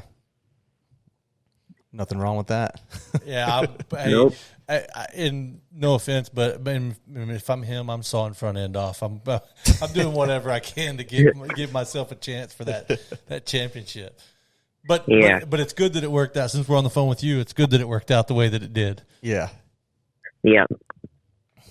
Yeah, he won one, I won one. We're even, so yeah, it was good. And both going right to big bikes, right? Because somebody was saying that he rode a big bike on Monday. Mm-hmm. That's awesome. So the battle continues. Yeah, I think he's racing B mod though, and I'm gonna race stock my first year. Oh yeah, that's a good move too. I think that's a really good move. Because how old are you? I'm only 15. He's actually a year older, so he had to go straight to mod, I think. Oh yeah. Because he'll be one and done. Yeah. Yeah, that's a good move, and I think you'll do great on that bike. And I do too. And I think you'll continue to shine. Yep, you got a bright future, kid. We're really stoked. Yes, sir. Well, Deacon, thanks for taking our call. Appreciate the talk. Like I said, if you need somewhere to ride, holler at me in the next couple of weeks. He happens to be just down the street from where we're at right now. Like literally like a couple of houses away. I'll be at that open ride day on the 26th. Oh, is that already posted? Yeah. Oh, all right. Well, we'll see you then. Yeah. That's awesome. I didn't even know it was posted. Thanks for having me on here. Yep. Yeah, thanks for coming on, and congrats on your championship. That was awesome to see, and it's also really cool to see when people are like just so happy. You know, some people get jaded, but it's cool to see when people are so stoked on it. Mm-hmm. That makes me happy for it too. Yep. Yeah. And that one was it was special. A long time of training. Yeah, a lot of work. You put a lot of work in. It's very well deserved. So, all right, kid, we'll let you go. Yeah, don't take your foot off the gas. Keep the ball rolling. Yes, sir. All right. Thank you. Yep, thank you. All right, so Deacon Denno. So we are. What are we? 3 championships into the podcast. Well, it's really 4 championships in. Emig. Oh too. Yeah, Emig too. So we're 4. Yeah, we're 4 championships in. We're super many. 3 champions, 4 championships. We're plus 40, plus 50, plus 25. So we've got the vet classes covered. Then we got super mini. What should we do next? I say we just keep calling Loretta Lynn's champions. Jadon? Let's call Jadon Cooper. Let's try Jadon. What class did he win? 450B? 450B mod. 450B mod. Yeah, this was a good one. Let's see if we can I'm get very a happy for hold Jadon. of the 450B mod champion, Jadon Cooper, who is a Texas boy. Give him a call, see if he'll answer the phone. Real Texas boys. He's from Houston, where they chop and screw down there. Most people are not going to know what that means, but Houston people will. Syrup. Sipping on some scissor. Yes, sir. Jadon Cooper, Loretta Lynn's What's champion. going on? Jadon. What's going on? We are doing a podcast, and we were talking about Houston. You're from H-Town, right? Yes, sir. You ever sip on any scissor? Step on what? Scissor. No, sir. I don't think so. Not that I know of, at least. That's H-Town rap music slang. It's cough medicine. You don't need to sip on cough medicine, don't. Jadon. Don't do it. You shouldn't. Well, that's a cough good thing medicine. I don't know it. It's prescription cough medicine. You don't listen to Paul Wall or Mike Jones? You don't know anything about chopped and screwed? I'm a little out of date. That's Yeah. a little like My before my gosh. time. Okay. Are you He's calling dating us old? No, not at all. Not at all. All right, so 450B mod champion, right? Yes, sir. And your scores, how did your scores go? I went and got a second the first moto, my first ever moto win the second moto, and then had a 3-point gap going into the last moto and was able to clinch it with fourth place. Nice. And so did you know the last moto, did you know that you like where you could be and still be totally fine?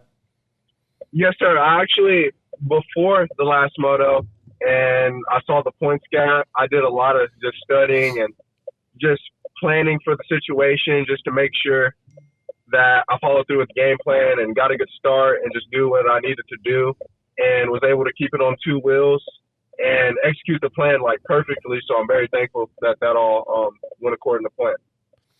That's awesome. Now I've said it.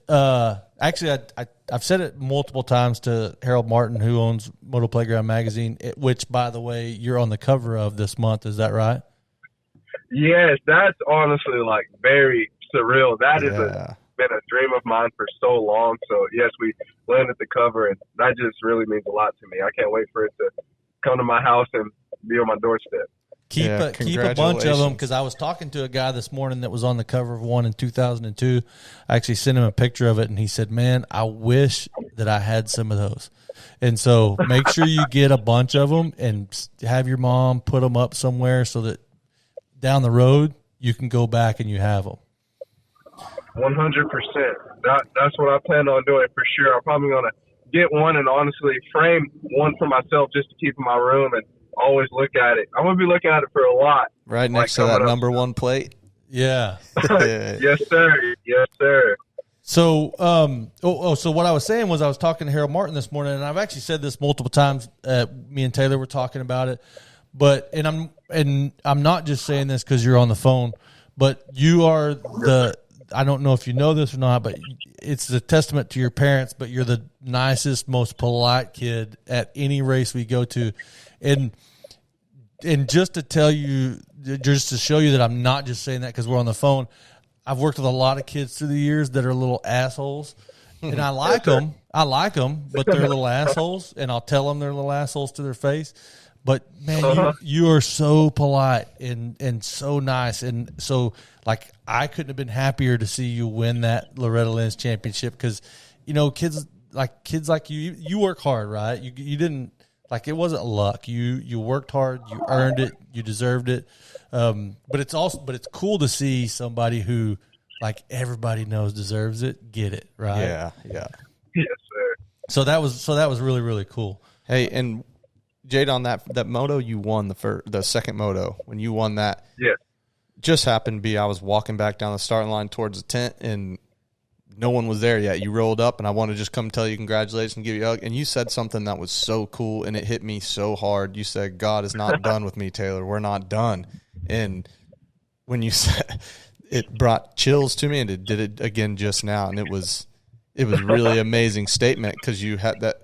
it let me know that you were putting everything back into the right mindset, and you were going for this thing. And it was cool to hear that come out of your mouth, and then turn around and you delivered it, and it was really cool. That was a cool moment with you. Yes, sir. I appreciate that. It's been a super, super long time coming. It's been, like I said, a dream of mine for so many years. I have diaries of just making it to Loretta's and hoping, it was just a what-if dream to be a Loretta Lynch champion. And to get there, I just know it was nothing but God, because I've believed in him and my faith has been very strong.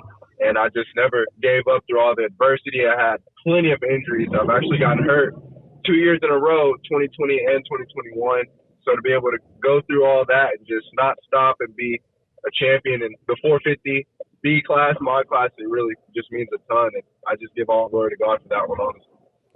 That's awesome. Good. It's like we said, like Zach said, it's just amazing to see you win that, and it's good. Yeah, I think you were probably one of the kids on at the ranch that won that everybody on the property was happy for. Like everybody's not happy for everybody, but I feel like everybody was happy for you.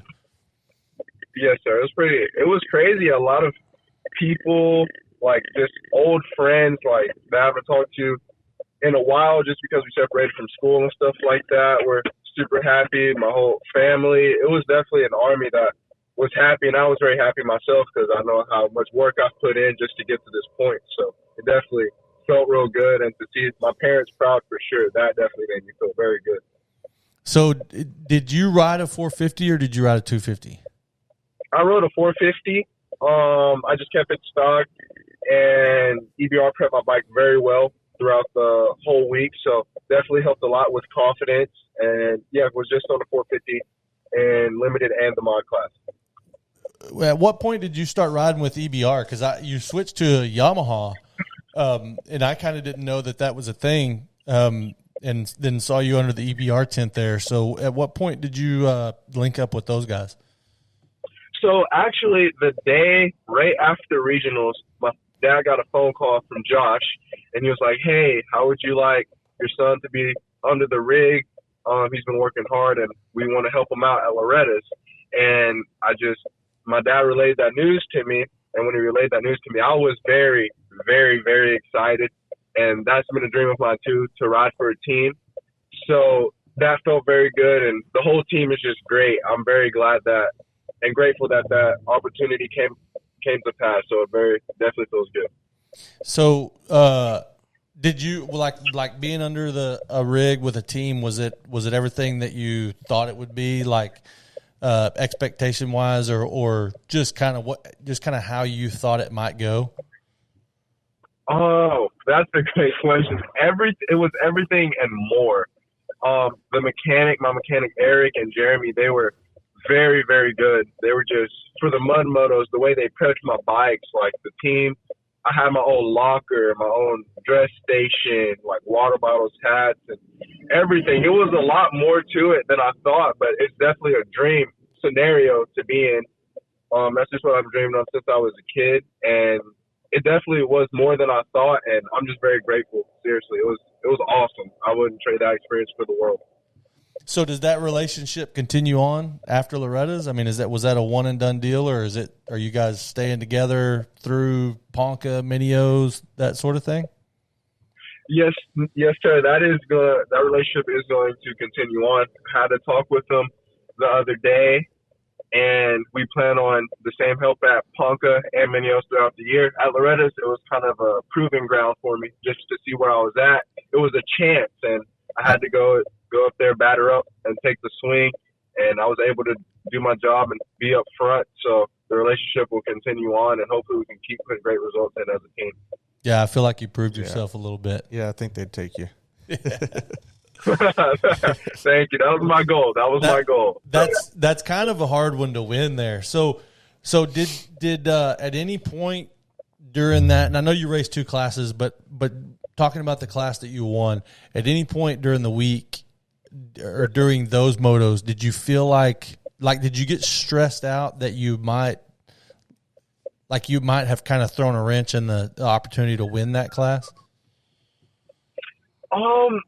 Not really. I was actually pretty calm because like I said, I know how hard I've worked and prepared for different situations. But one situation that kind of got to me a little bit is I wasn't sure if I was going to race or not because of the rain delay, and they're normally timed.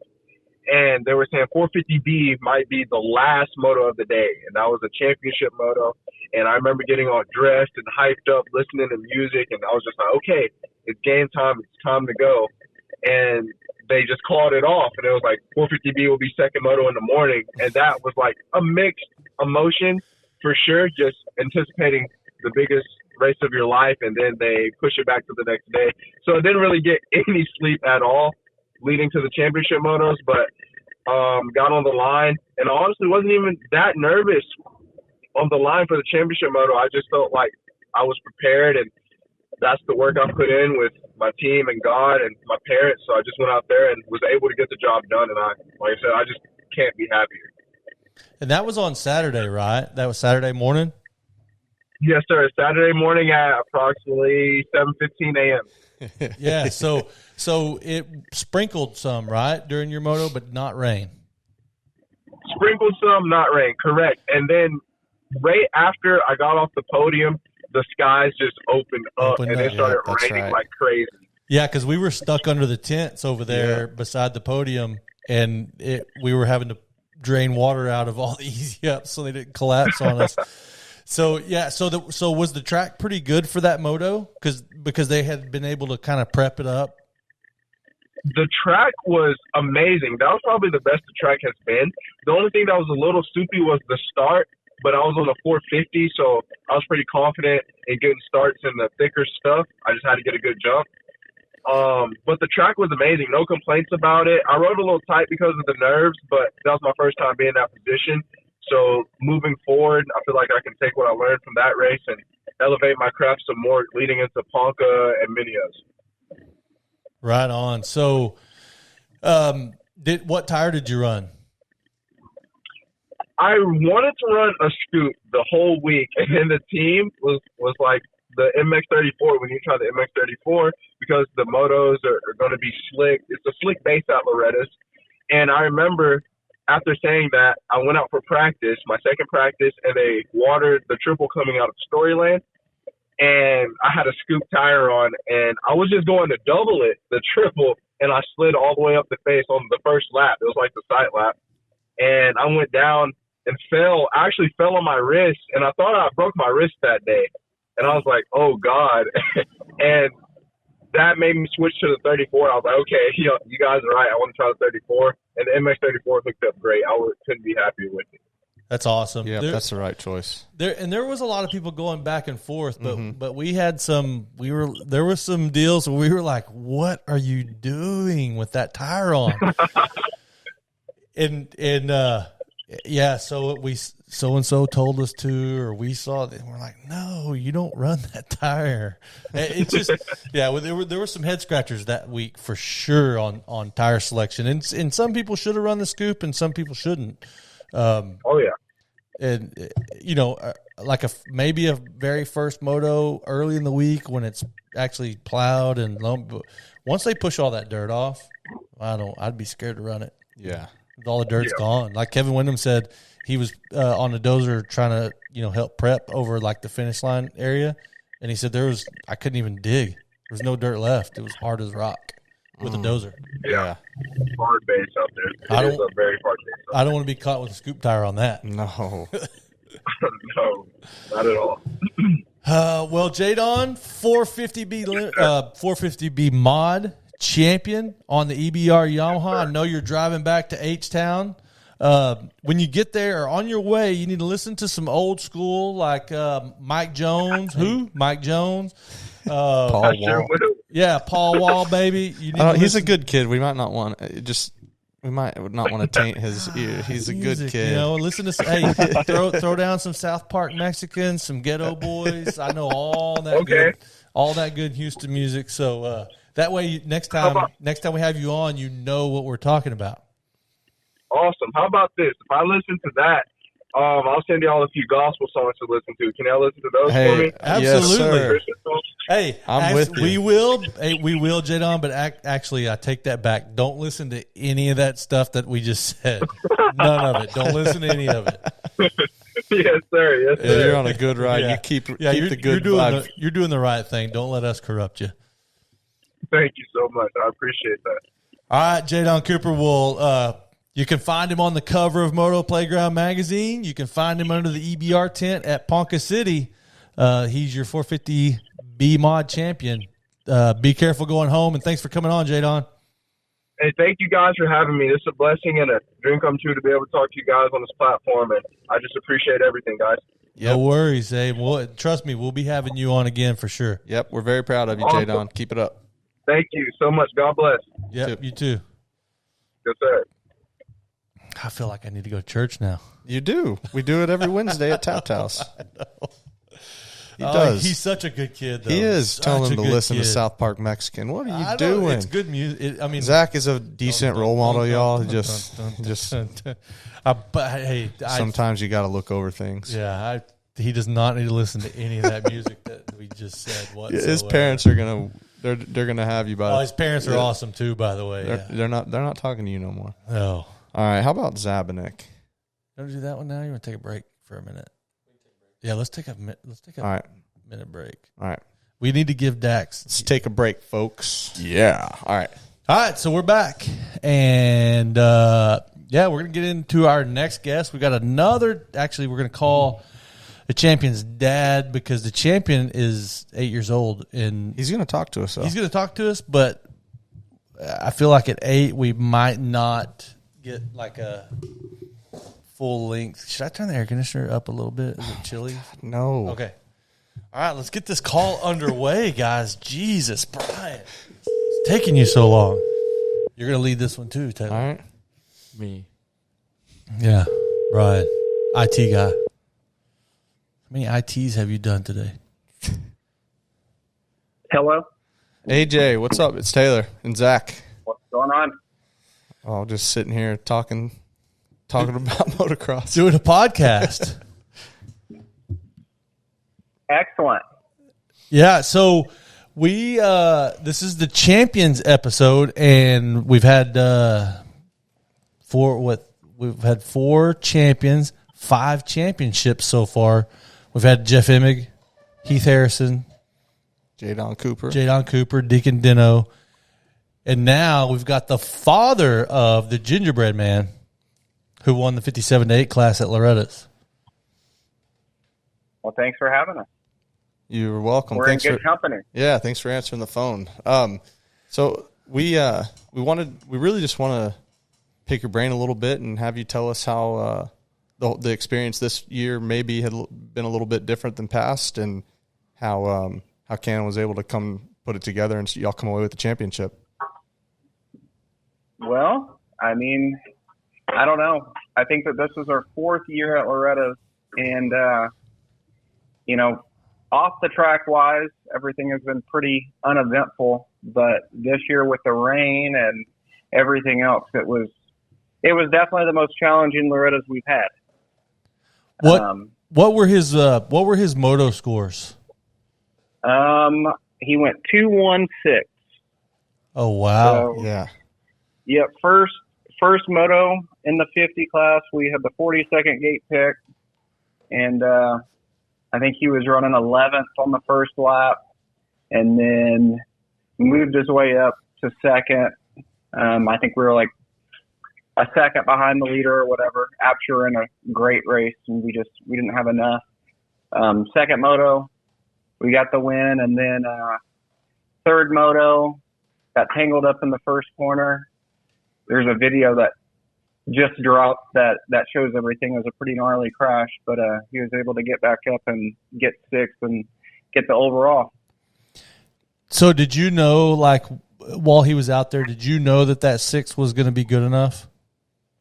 Man, whenever I saw him go down, I thought it was completely over. And you guys know me, I'm freaking out.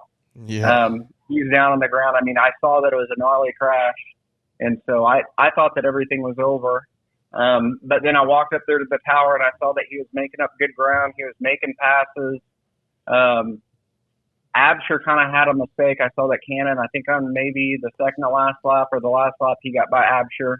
And then I started trying to do the math in my head, and I thought, if we got in front of them, Beckham had a DNF in the first one, so I knew that he had high points. And then Cooper Langdon was sitting, I think he was around 10 points or something going in there. So I knew that we had a pretty good spread. So, off the top of my head, whenever he came across the finish line in 6th, I thought I was pretty confident that we had the title. And then, probably 30 seconds later, they had missed it. So, yeah, I was pretty confident, but it wasn't 100%.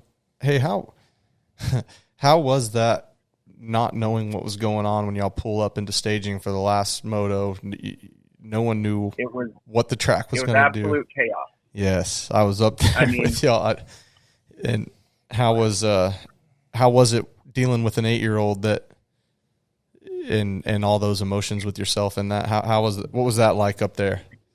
Kannon, he took it with stride. He gets up there, he does it, on a regular basis. So he gives me his bike and he walks off and he's kind of checking out the track with his friends. And I don't really know if he knew anything that was going on, but, we try to get up there a little bit later than everybody so that we're not just sitting there.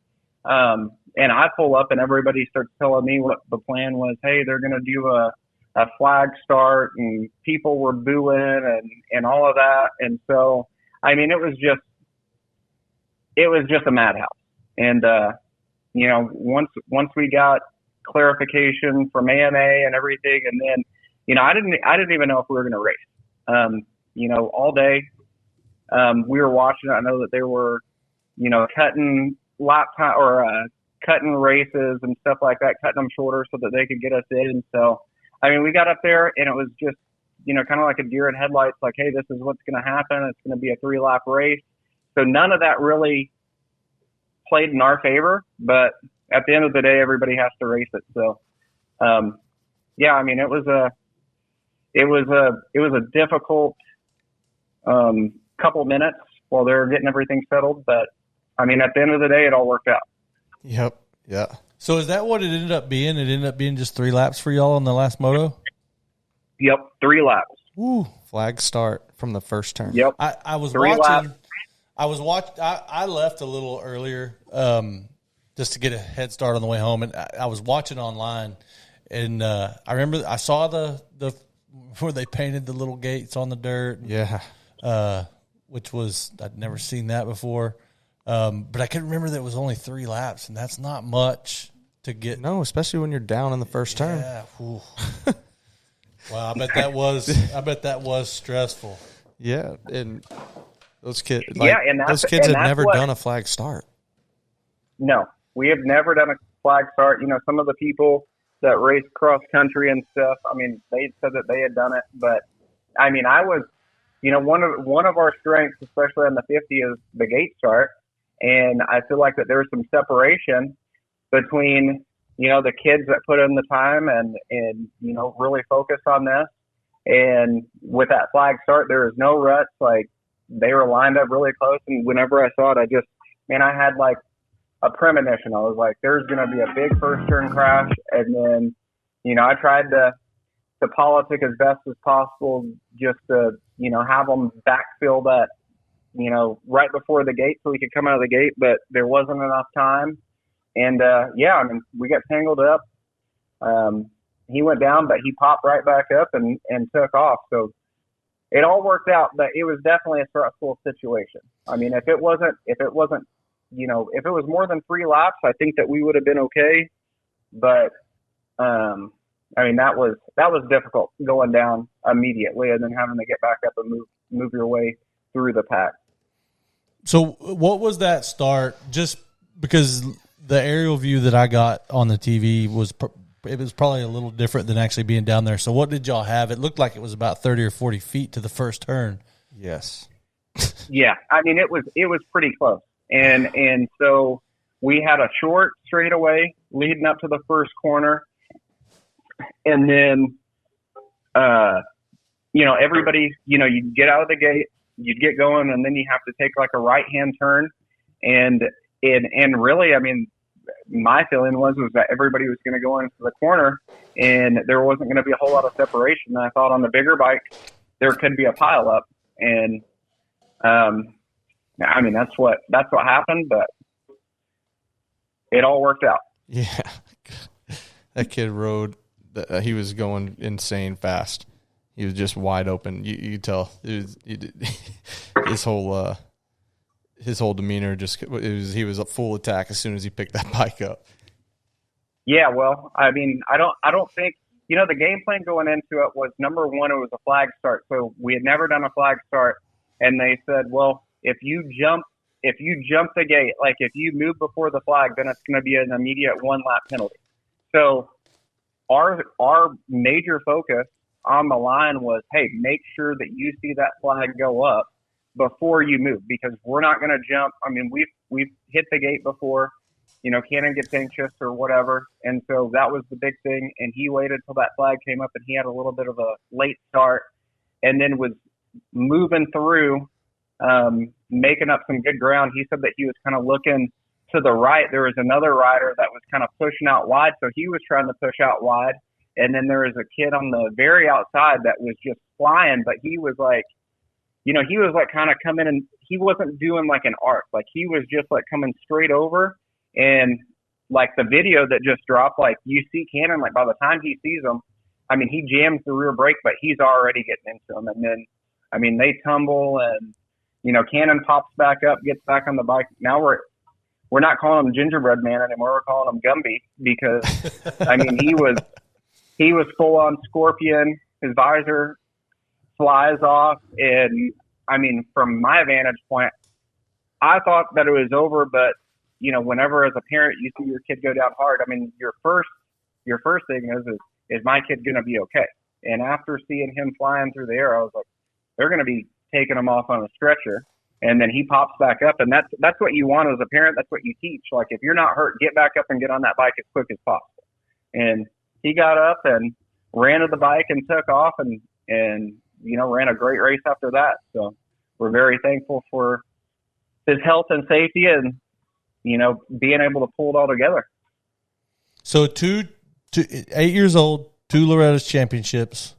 That's a pretty good pace to set, right? Yep. I mean, that's setting the bar pretty freaking high. Yeah, I mean, it's surreal. Going in, you get one championship, and that's hard, and then you go and your 7 to 8 year old year, last ride. Or last Loretta's on a 50, to be able to pull it out in, some tough conditions. You guys know Kannon doesn't necessarily like the mud so much. We're fair weather riders, but I mean, he was able to pull it together, and I actually think that he rode the mud pretty good. So I was proud of him. Yep, you should be. It was good to watch. It was fun.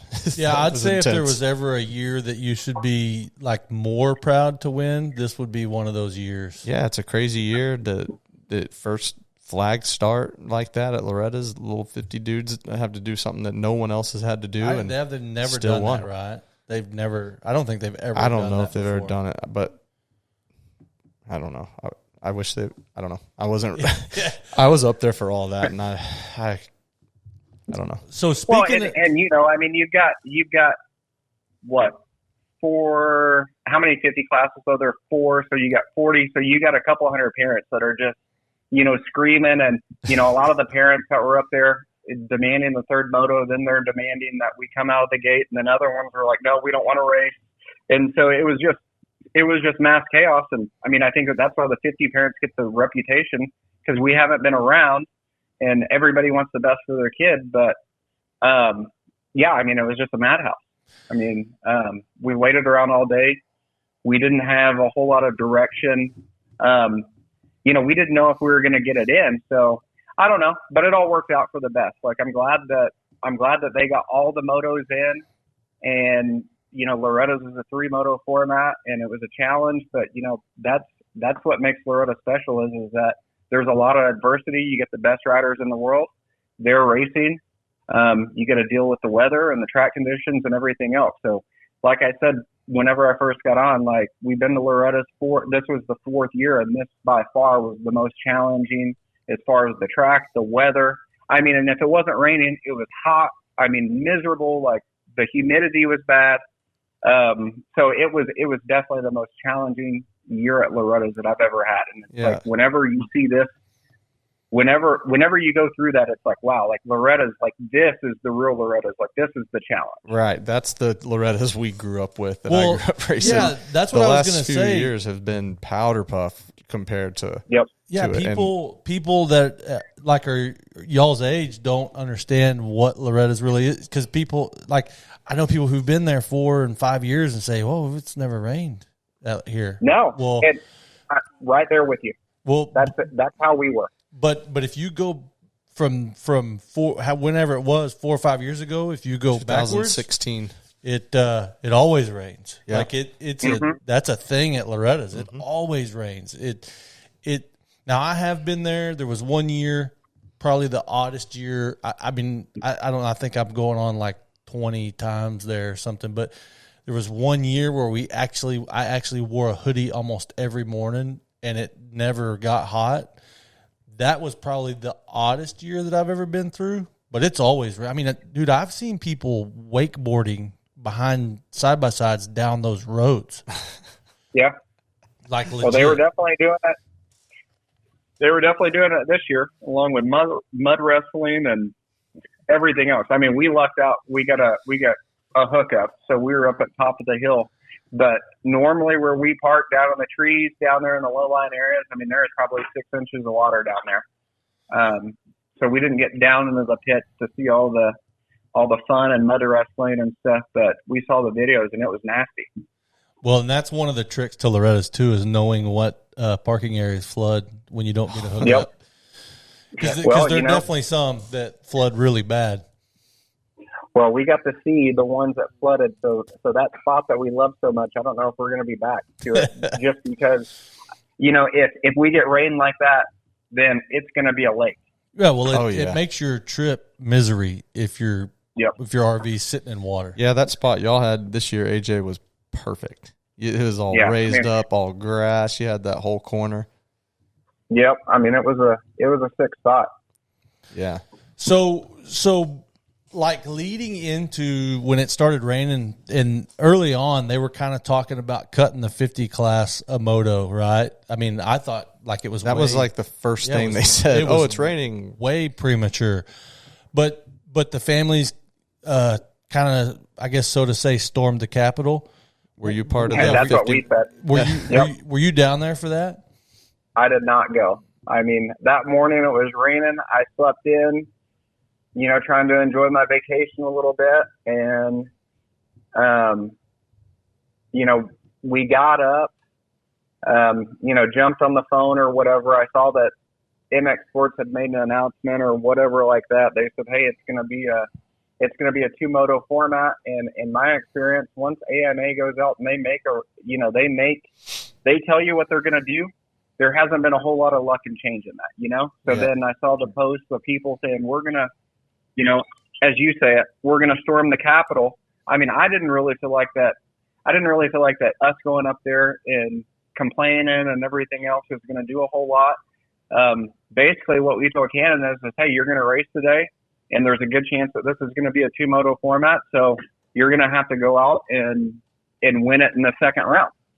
And, that's what he did. He went out and he performed, and then, we were lucky to get it in. But I didn't feel like that my input was going to make much of a difference at that point. But it would have made it for a way better story if you were down there throwing shit at the MX Sports trailer and screaming obscenities. And can you, we can edit this out, can you change that story to those things? Oh yeah, I'm down there demanding a third moto. Yeah. No, but during the third moto, I mean, we were down there and I was voicing my opinion as far as leaving out of the gate because I had major concerns about that start. So, I mean, there were some, heated discussions between, myself and several other parents that, we wanted to go out of the gate. So, I mean, it is what it is. And well, in y'all's class would have been fine out of the gate. I think that probably why they did that is because I mean, we knew from the second moto that the PWs would not be fine out of the gate. The e-bike, like we had a kid start on the outside who almost got the whole shot, and I was walking down the start straight as they took off, and I was walking faster than he was going. He was hanging off the back of it with his throttle Wide open. twisted. Yep. So I don't Watts. think those two bikes would have made it.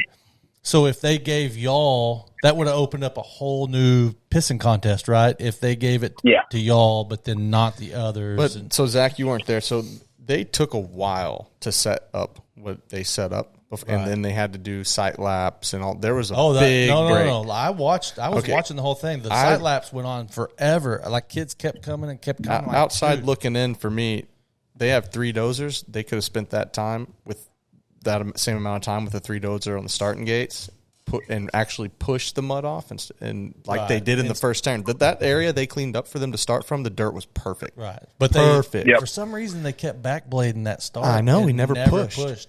We were watching them moto after moto. It was never a push. They were just smearing it. Right. You know? Which doesn't do anything. Fix it, yeah. But I feel like with that same 45 minutes that it took to set that up, they could have had the start straight done. The ruts behind the gate, it is what it is. They're ruts. So who cares about those? But on the if you're on the other side of gates, you should start. And all those kids can, every one of them, and they would have been fine. They could have come out. I just think that's how I'm just.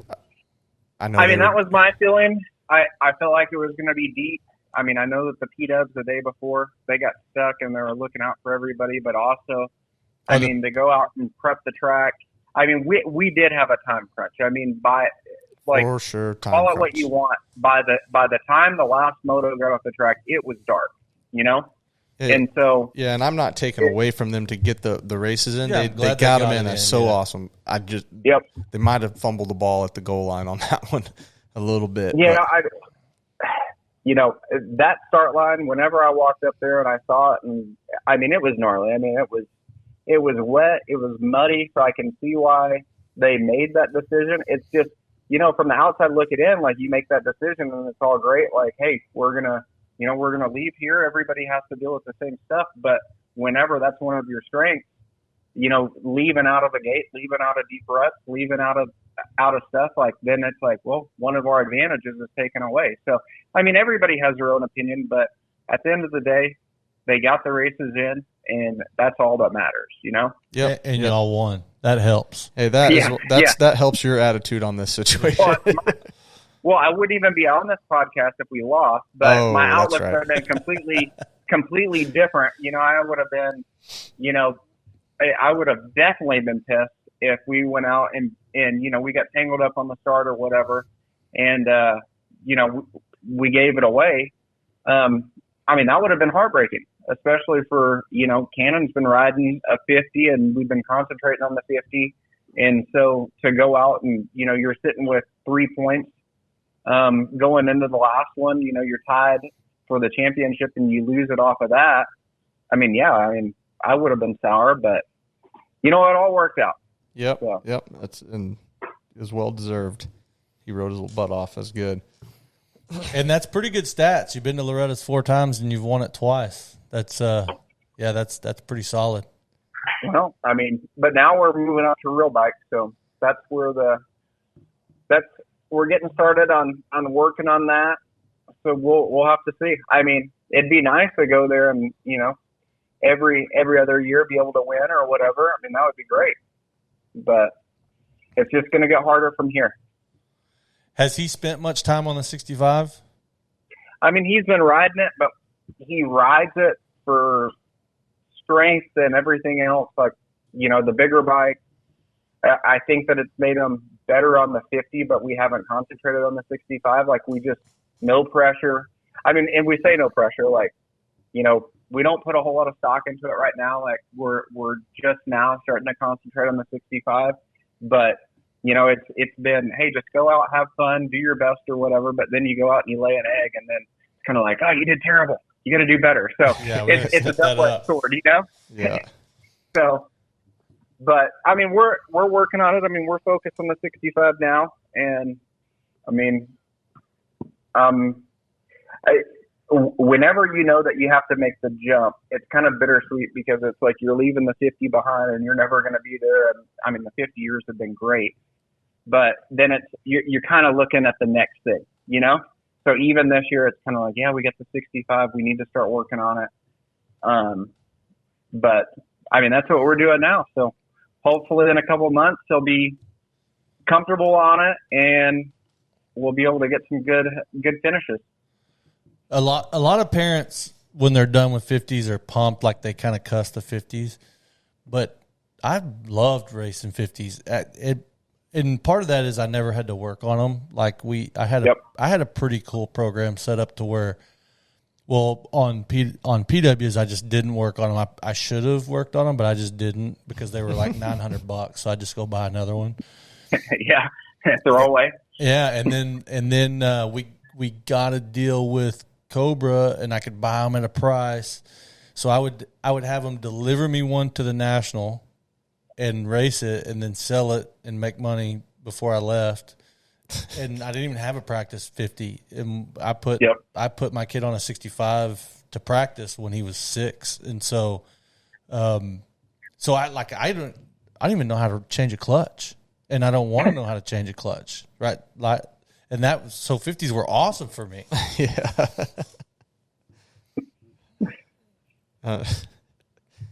I like the 50 years. I like working with 50 kids too. They're fun. You know what?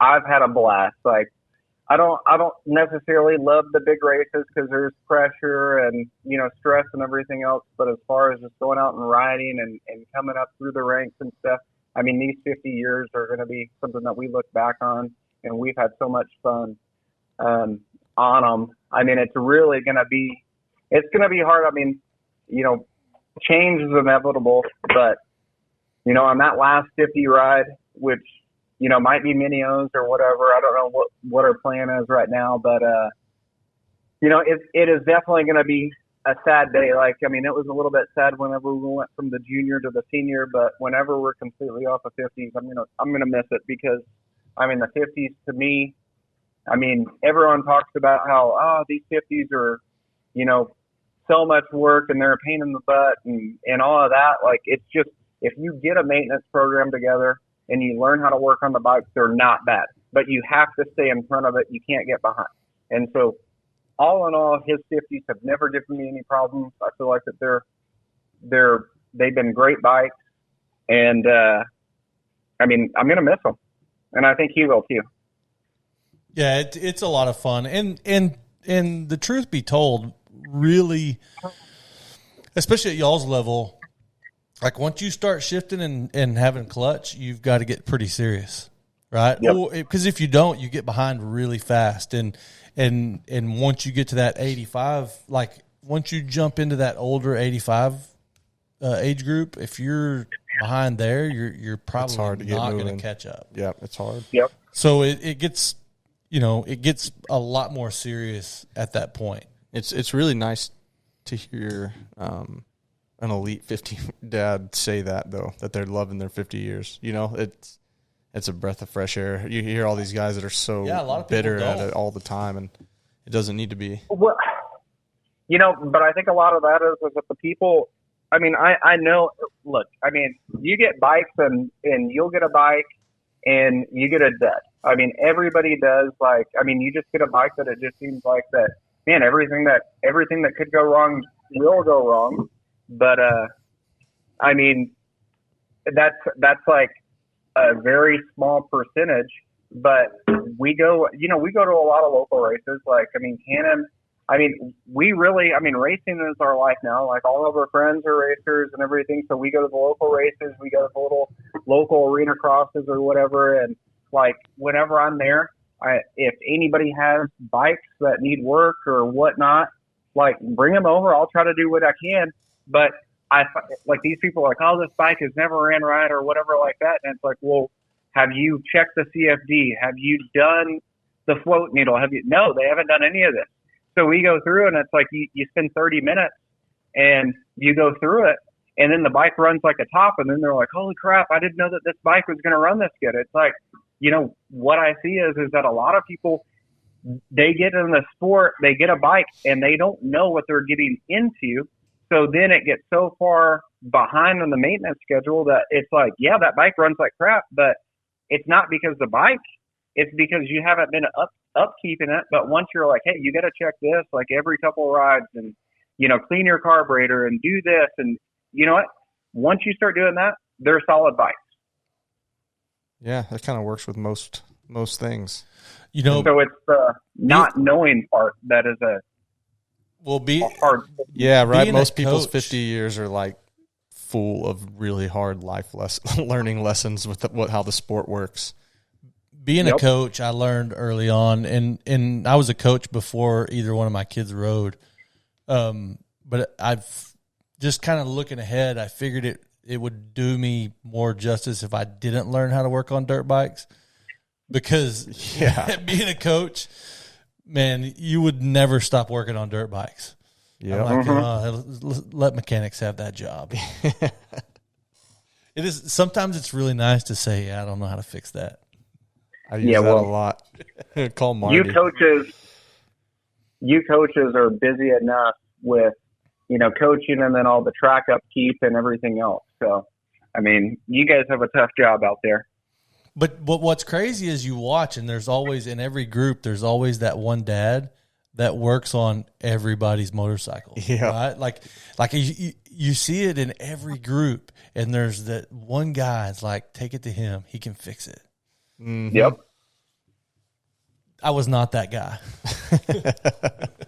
Well, I mean, I don't claim to be the world's best mechanic. I mean, I know enough to get by, but I do feel like on the 50s, like, I've had enough experience to where you can bring me a bike and I can say, hey, it's probably going to be this, with a 95% confidence. But now if you want to talk about a 65, I have no idea. I am at the bottom floor. I am learning every single day. And a couple of years, you'll be the guy again. Yeah, but here's what you're going to learn about 65s. You don't have to fix near as much stuff. Right? Like you don't the CFD, and I know kind of what this stuff is, but CFD, which is the slipper clutch, right? Mm-hmm. The actual clutch, like all that stuff, you don't have to worry about that stuff anymore, like ever. It's just jetting, which, I mean, if they're like they used to be, most of them come jetted pretty good. I mean, you can clean them up a little bit, but they come pretty good. You just don't have to do that much to them.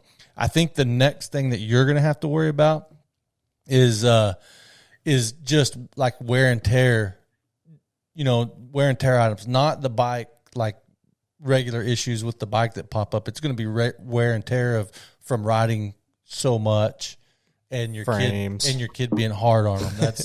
That's where your issues are going to come, because the bikes 50s are good, don't get me wrong, but the bikes get so much better as you move along. Yeah, but these kids are always going to wear these bikes out because they're really not made to do what they do to them. It's how hard they ride them and how much they ride them. Yeah, right? yeah. Well, it's that combo. Yeah, but there's also a learning curve, because you take a kid, like you take a 65 and you take a kid who's, a local racer or whatever, which they just do it for fun and they don't put near as many hours. Like that bike is going to need far less maintenance than ours, where we're riding, 3 or 4 days a week. And right now, Cannon's a little lazy. Like he doesn't like to downshift. Like instead of downshifting, he would rather just, keep it in third or fourth and then just ream on the clutch going through a rut. Oh, and you don't say. That's fine. He thinks that's fine, but then, I'm doing a clutch every 2 weeks or whatever, and I'm like, dude, I'm going to take this clutch lever off, but he gets better, and it's one of those things where I'm going to have to get to a maintenance interval. Like I've got to go out and do a clutch tonight, I think. So,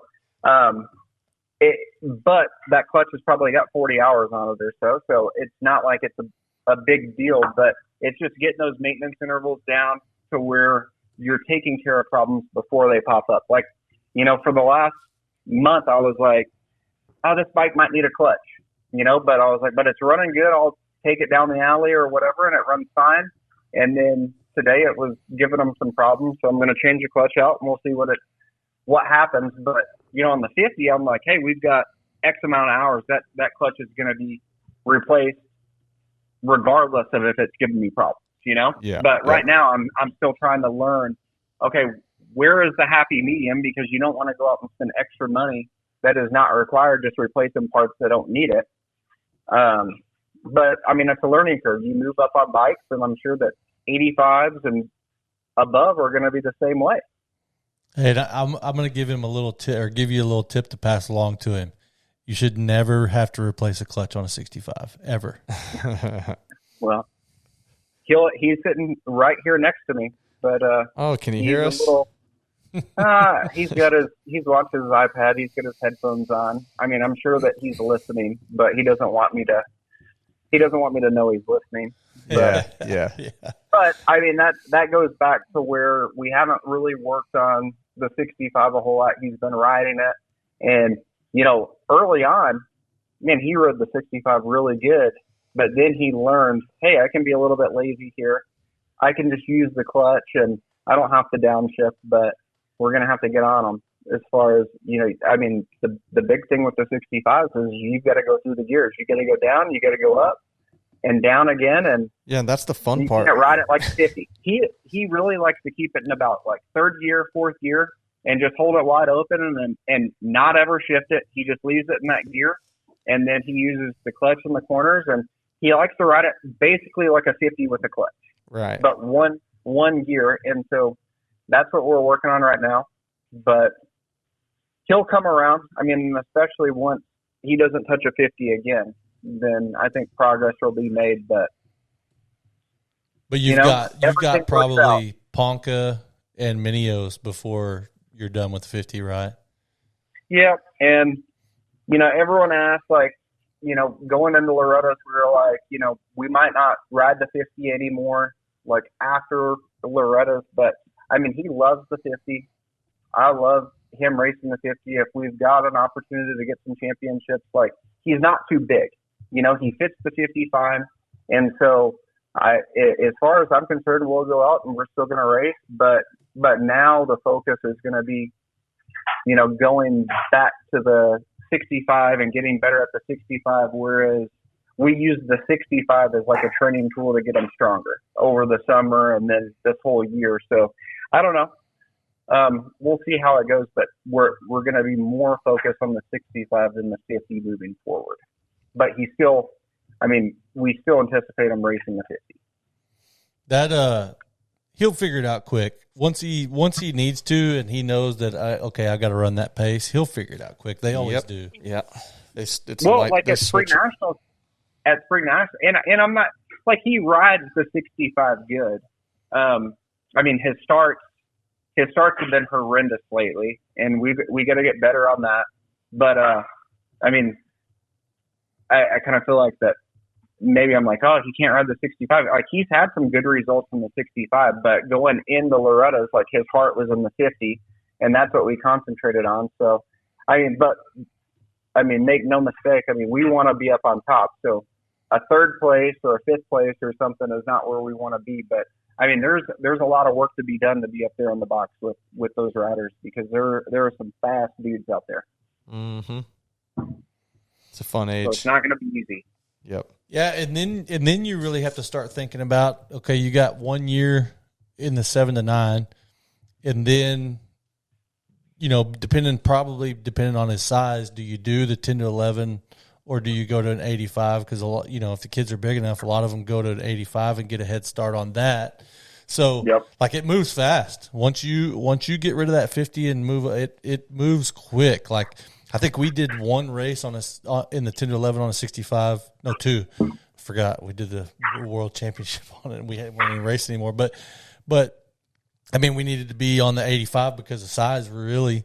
But then all our competition was already on it too. And I wanted to get a couple of years of that 9 to 11 class in, so that we weren't, because I've seen so many kids that ride 65s until the end, and then they jump into it's the mini senior now, and it's like, dude, I would hate to be figuring out how to ride an 85 and jumping into a mini senior class. And a lot of kids do that. And I'm all for, if their size is good, to ride the 10 to 11 out and win as much as you can. But you got to be getting prepared on that 85 at the same time, right?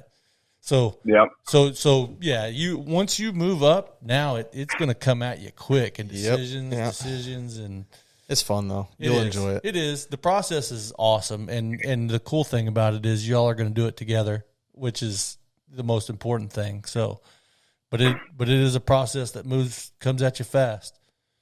Yeah, I mean that's what I've been seeing. I mean, once you start, I mean, and you've got so much opportunity for different classes. Like, I mean, once he's 10, like, what is the youngest 85 class? Isn't it 10 to 12 or something?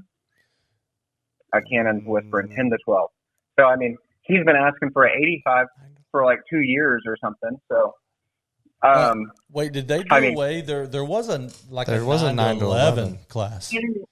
Well, now Kannon is holding up 9. So maybe you can get on the 85 at 9. Uh-huh. But, Cobra doesn't have an 85 out. So, I mean, we're obviously, loyal to Cobra. And, I mean, that's what we ride. So here's what you do. I had the same issue.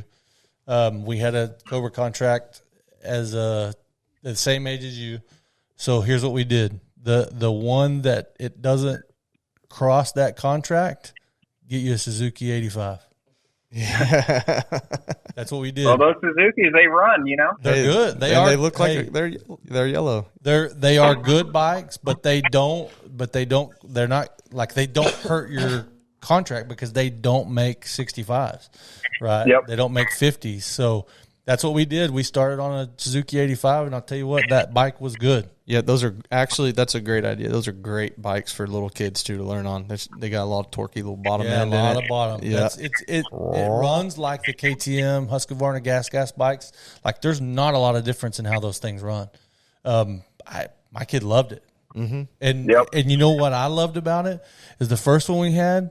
I found in Louisiana a kid, literally had the stock tires that came on it, and the kid rode it in his backyard and on the street, and I gave $800 for it. And they haven't changed it, so they were all the same. It was like an 07 model. Mm-hmm. And it was the same as the new ones. It was cheap.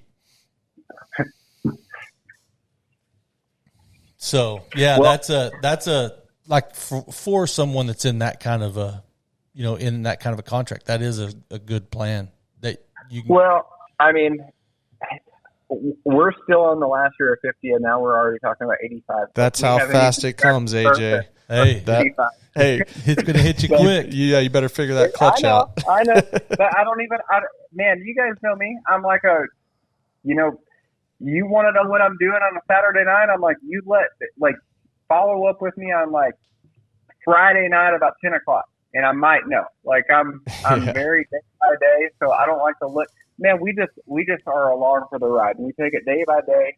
But, I mean, we're going to get after it, and hopefully we can do good on the 65. And then as the time comes, then we'll transition to the 85 and beyond.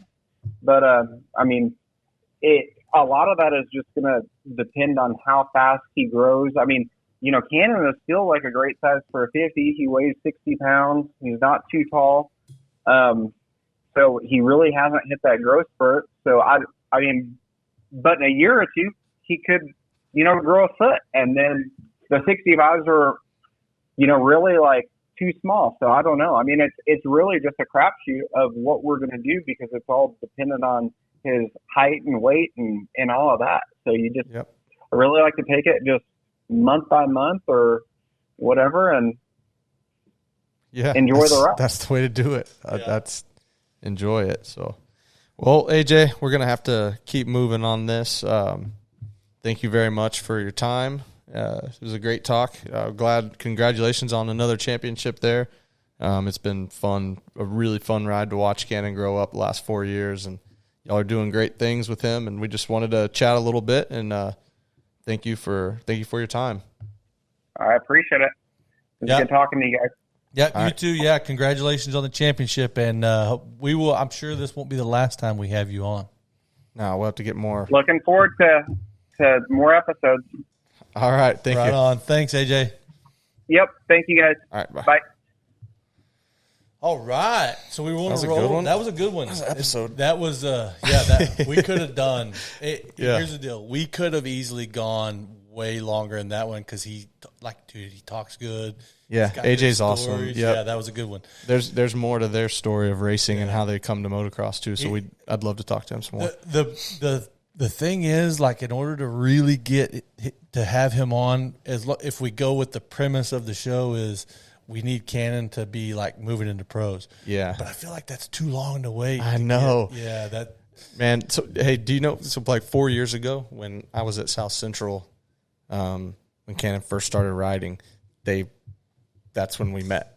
He was just a little bitty baby boy. He didn't stand up on his dirt bike. He just sat down and twisted that right hand, dude, all around. Scared? He was not scared of the speed.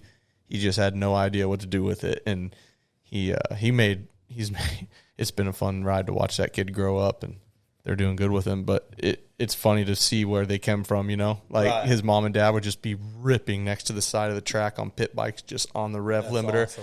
telling him, go, stand up, yelling at him when we first met. And now AJ has that attitude, right? Like, oh, we're just enjoying the ride. Yeah, that's awesome. It never starts out that way. No. All right, we want to move on to our next and our final guest of the night. Let's do this. This has been a good one. The Champions episode. We're into our last champion, but it's a big one. See if we can get him on the phone.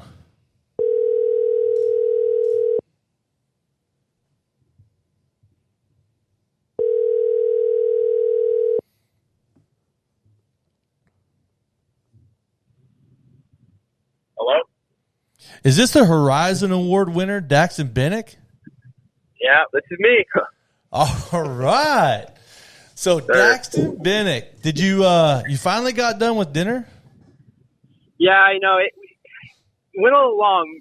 Planned on just me and Dean going, and Justin and Gillum ended up showing up, so we had to wait on them. But we finally got out. Have you been on the podcast 2 seconds and you're already name dropping? Yeah. yeah. So we should clarify that was Dean Wilson and Justin Cooper. And who else? Gillum Ferris. Oh, okay. So, I mean, it's not a bad group of riders, right? Like, no, not too bad. Yeah. Awesome. So, you just got one washed up one in the group, Oh yeah, Dino. Hey, Dino's solid gold though. Like his stuff he puts out, it's all good. It's funny. I don't even care that it's a Rockstar advertisement. It's just great. Like it's good content for sure. The dad one where he's flipping burgers that was so good. Yep. So he's a character. So let's talk about Lorettas a little bit. So, how did your day start? Like your first set of motos, each class. How did those start off?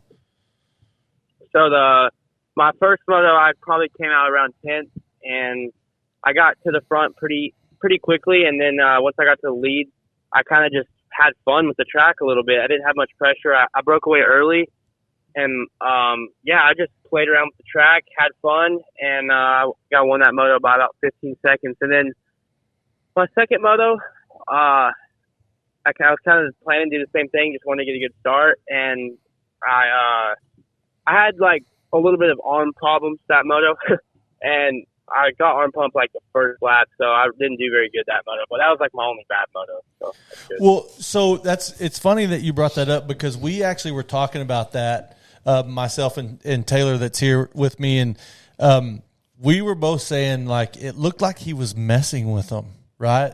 And so I asked you before that second moto, I said, "Man, were you messing with them?" You said, "Yeah, a little bit," But you also said, I kind of need somebody on me to push, right? And I didn't have any pressure, so I couldn't really push.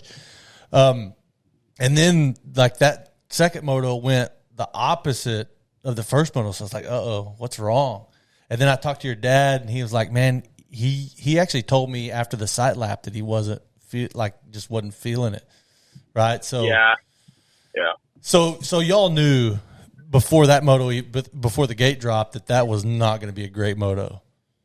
Yeah, but it was definitely unacceptable to the team and stuff. But at least that was kind of my only throwaway moto. And I mean, just like I said, it was the worst arm bump I've really ever had. So we fought through that, and then the next moto later that day, it was like the last moto of the day. I ended up pulling the whole shot and just kind of doing like the first moto. I pulled a good gap. I was 2 seconds faster than everyone. I was going really good in the beginning, and then I just kind of tapered off a little bit and just rode. And actually, Juju was second, I believe, and I could see like matching me, so like it kept me on my toes a little bit, and I had to actually dig a little bit at the end just to keep that gap because I didn't want him to close it. So I did like ramp it up a little at the end just to keep that distance. So did he drop his lap times toward the end, or you just elevated because you were worried about maybe he would? My lap times were still 2 seconds better than everyone from the gate drop to probably 15 minutes into the moto, and then I dropped off too much because I have a problem sometimes with controlling it and not dropping off too much, but I didn't have that much pressure, so I dropped off probably 4 seconds, and it was like way too much. And I could see him start to like kind of catch me a little bit, and then once I could see him in the sweeper, I was like, all right, I'm gonna pick it up now. So I picked it up, and I kind of kept that gap the same for the rest of that moto. I didn't want him to close anymore on me. So, yeah. Right on. And then so that was your third moto, and then the fourth moto. Let's talk about that one. Yeah, the fourth moto. It's funny because that next day was supposed to be the fourth one, but we never even freaking rode because it rained the whole day. And I think we ended up riding Friday morning, I believe. And it was. Everyone said it was muddy, but it was a little muddy. But I thought actually it was really good, like because the braking bumps weren't so big, so like you could actually charge the track really hard. And it was a little muddy, but I actually didn't set my whole shot device on the practice start, and it was a good start. And then I was kind of told to put the whole shot device on because we thought it would be the better move, and I didn't. Obviously, I think I came out like freaking 30th, and then and it was only a 20-minute race. They ended up cutting the motos 5 minutes at that point, and I ended up fighting my way to second, and really at the end I was about 4 seconds off the lead. So that was probably, even though I didn't win, that was probably my best moto all week. Like I rode really good that moto. Okay, so talking about that moto, I want to play something for you real quick, and I want to get your thoughts on it, okay? It may take just a second to go through, but I want you to just listen in on this and then give me your thoughts at the end, okay? All right.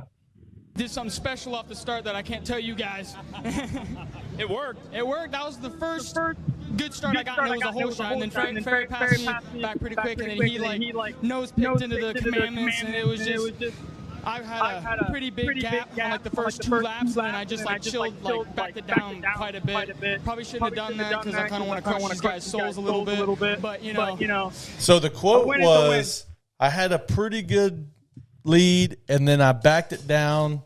Probably shouldn't have done that, but I wanted to crush these guys' souls a little bit."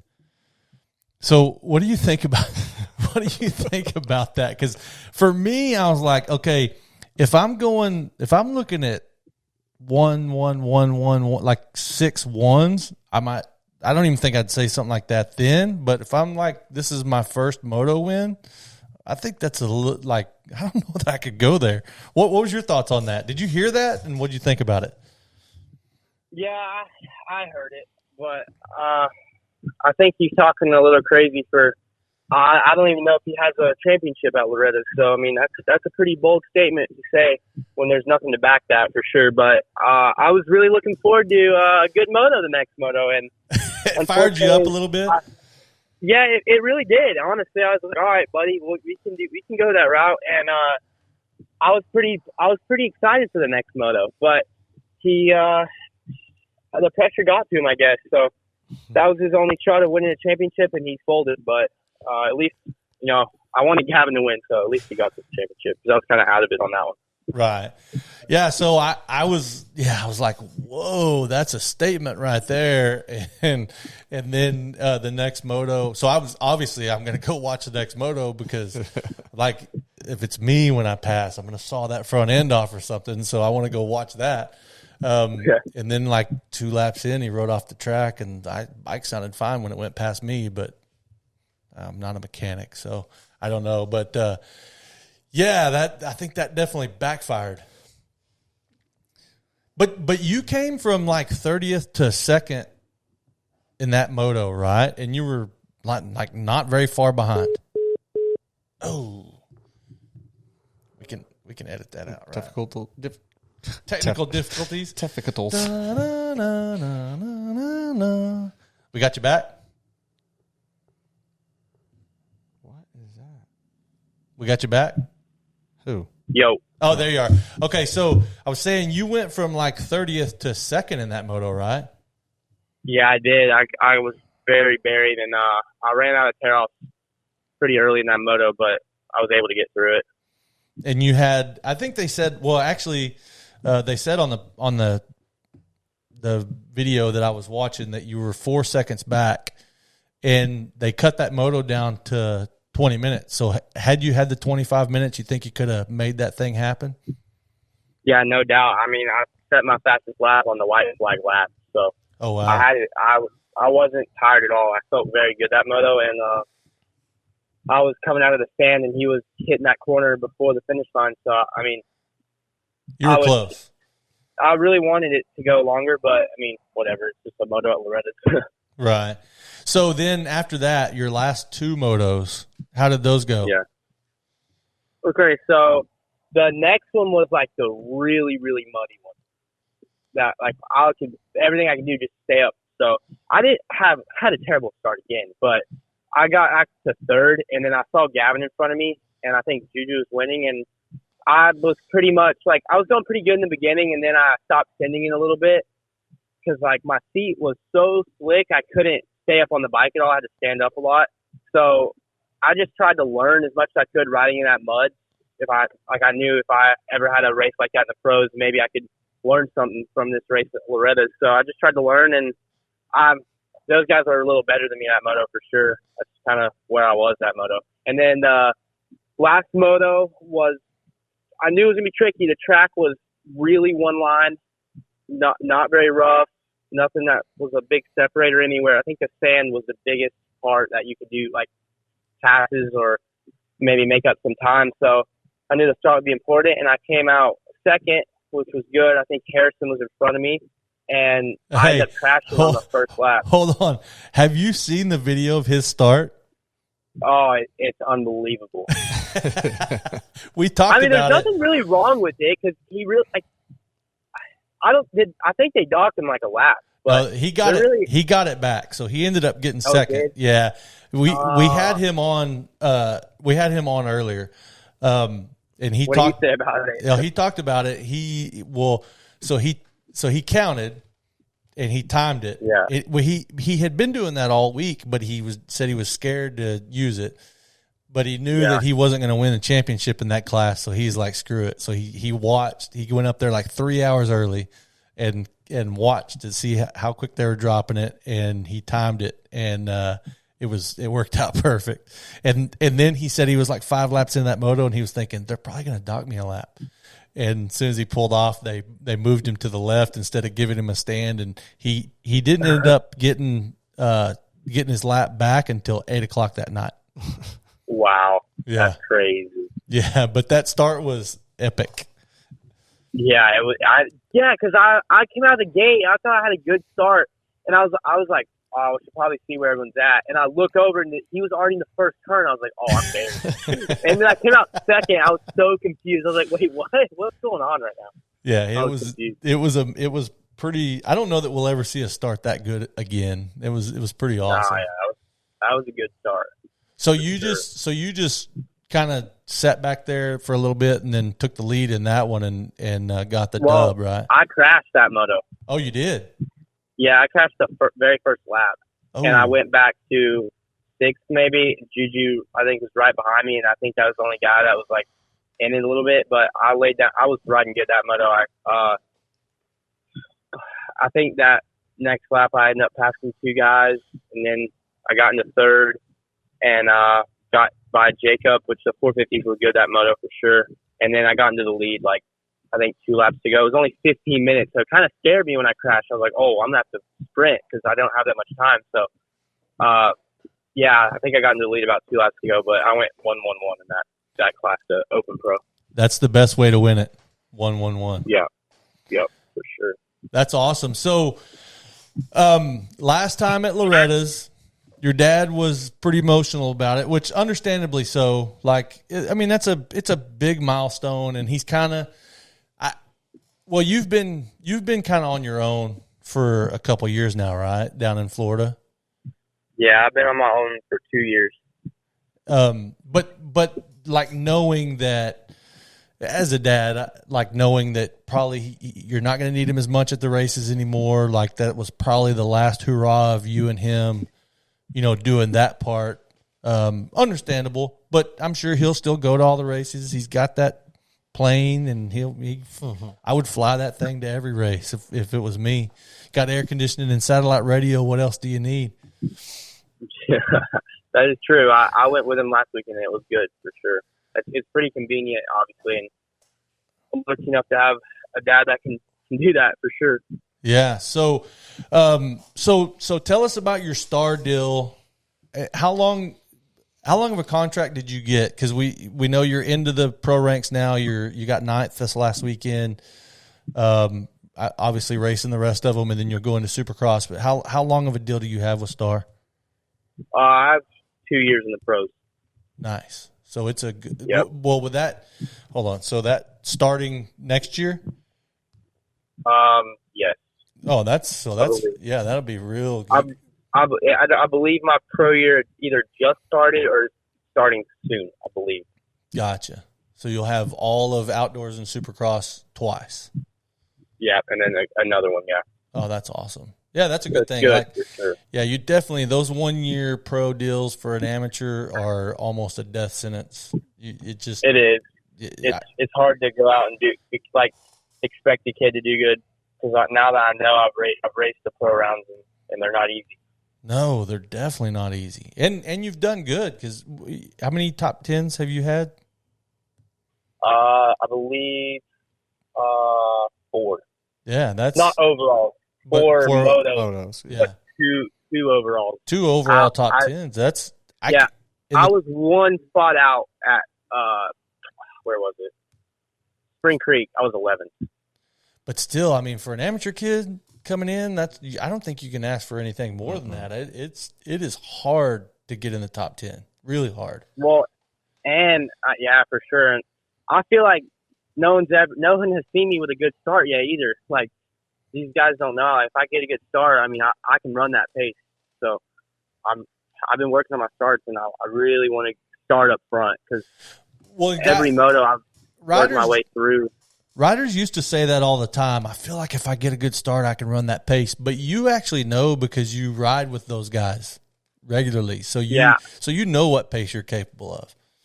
Yeah, I know, because I train with the fastest guy that can go lay down a lap every weekend, Justin, and I ride with him, obviously, and him, and it's like a really good mix with everyone, because we're all not laying up. Like, we all send it, and we all want to kind of one up each other. So it's really good. And like at the farm, it's crazy. Some days it'll be like Justin will be faster. Some days it'll be Levi. Some days it'll be Hayden. So it's a good mix up. I bet a day of watching down at the goat farm is fun. Like, I bet it's very exciting. Yeah, we all start together. So there's not normally passing that goes on, but I mean, we're on each other's rear tire, and it's kind of like just all out for the motos. So it is fun, and it's really good to ride behind someone that knows what they're doing. If you can just copy them almost and just try and learn as much as you can. Right. Yeah, that's cool. So good luck at the rest of the outdoor. What do you got? 2 more? Yeah, Butts Creek and Ironman. Yeah, so good luck at the last 2 rounds, and I suspect that you will probably do really good at Supercross, because you're not new to Supercross. You had one in your backyard, so I'm excited to watch it. Especially because when you came onto the Orange Brigade program, how old were you? 7? Yeah. I was probably 6 or 7. Yes, like I think you were 2000. I believe it was like the end of 2013, I believe. Yeah. So, and we were already there. So you were like a tiny kid. I was like, damn, y'all signed this little bitty kid. I remember just, yeah, it was crazy. Like, I remember looking up to all the older guys, and now it's weird to be the older guy. Yeah. Sure. Yeah, but it's cool. It's cool to watch those.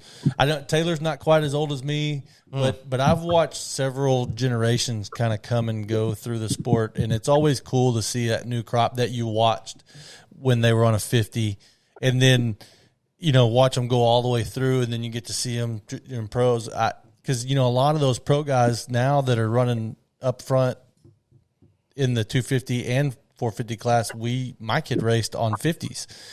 So yeah, that stuff is really, and like Heath Harrison, man, I had him when he was, I think 14 the first time. He's 30 years old.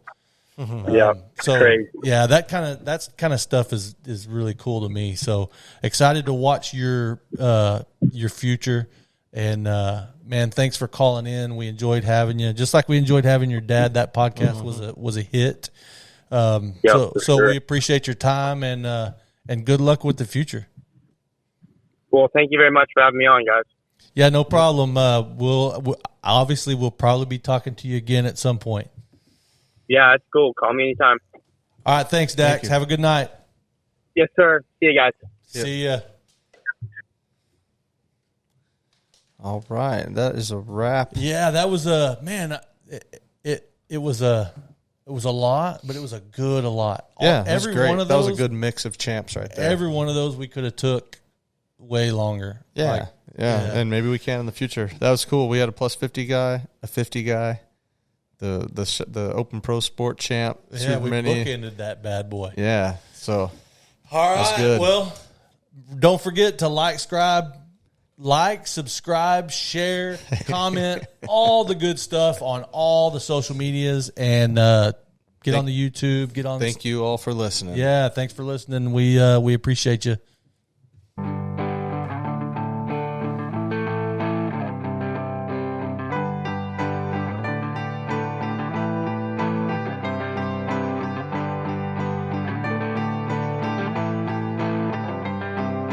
Closing time, open all the doors and let you out into the world. Closing time, turn all of the lights on.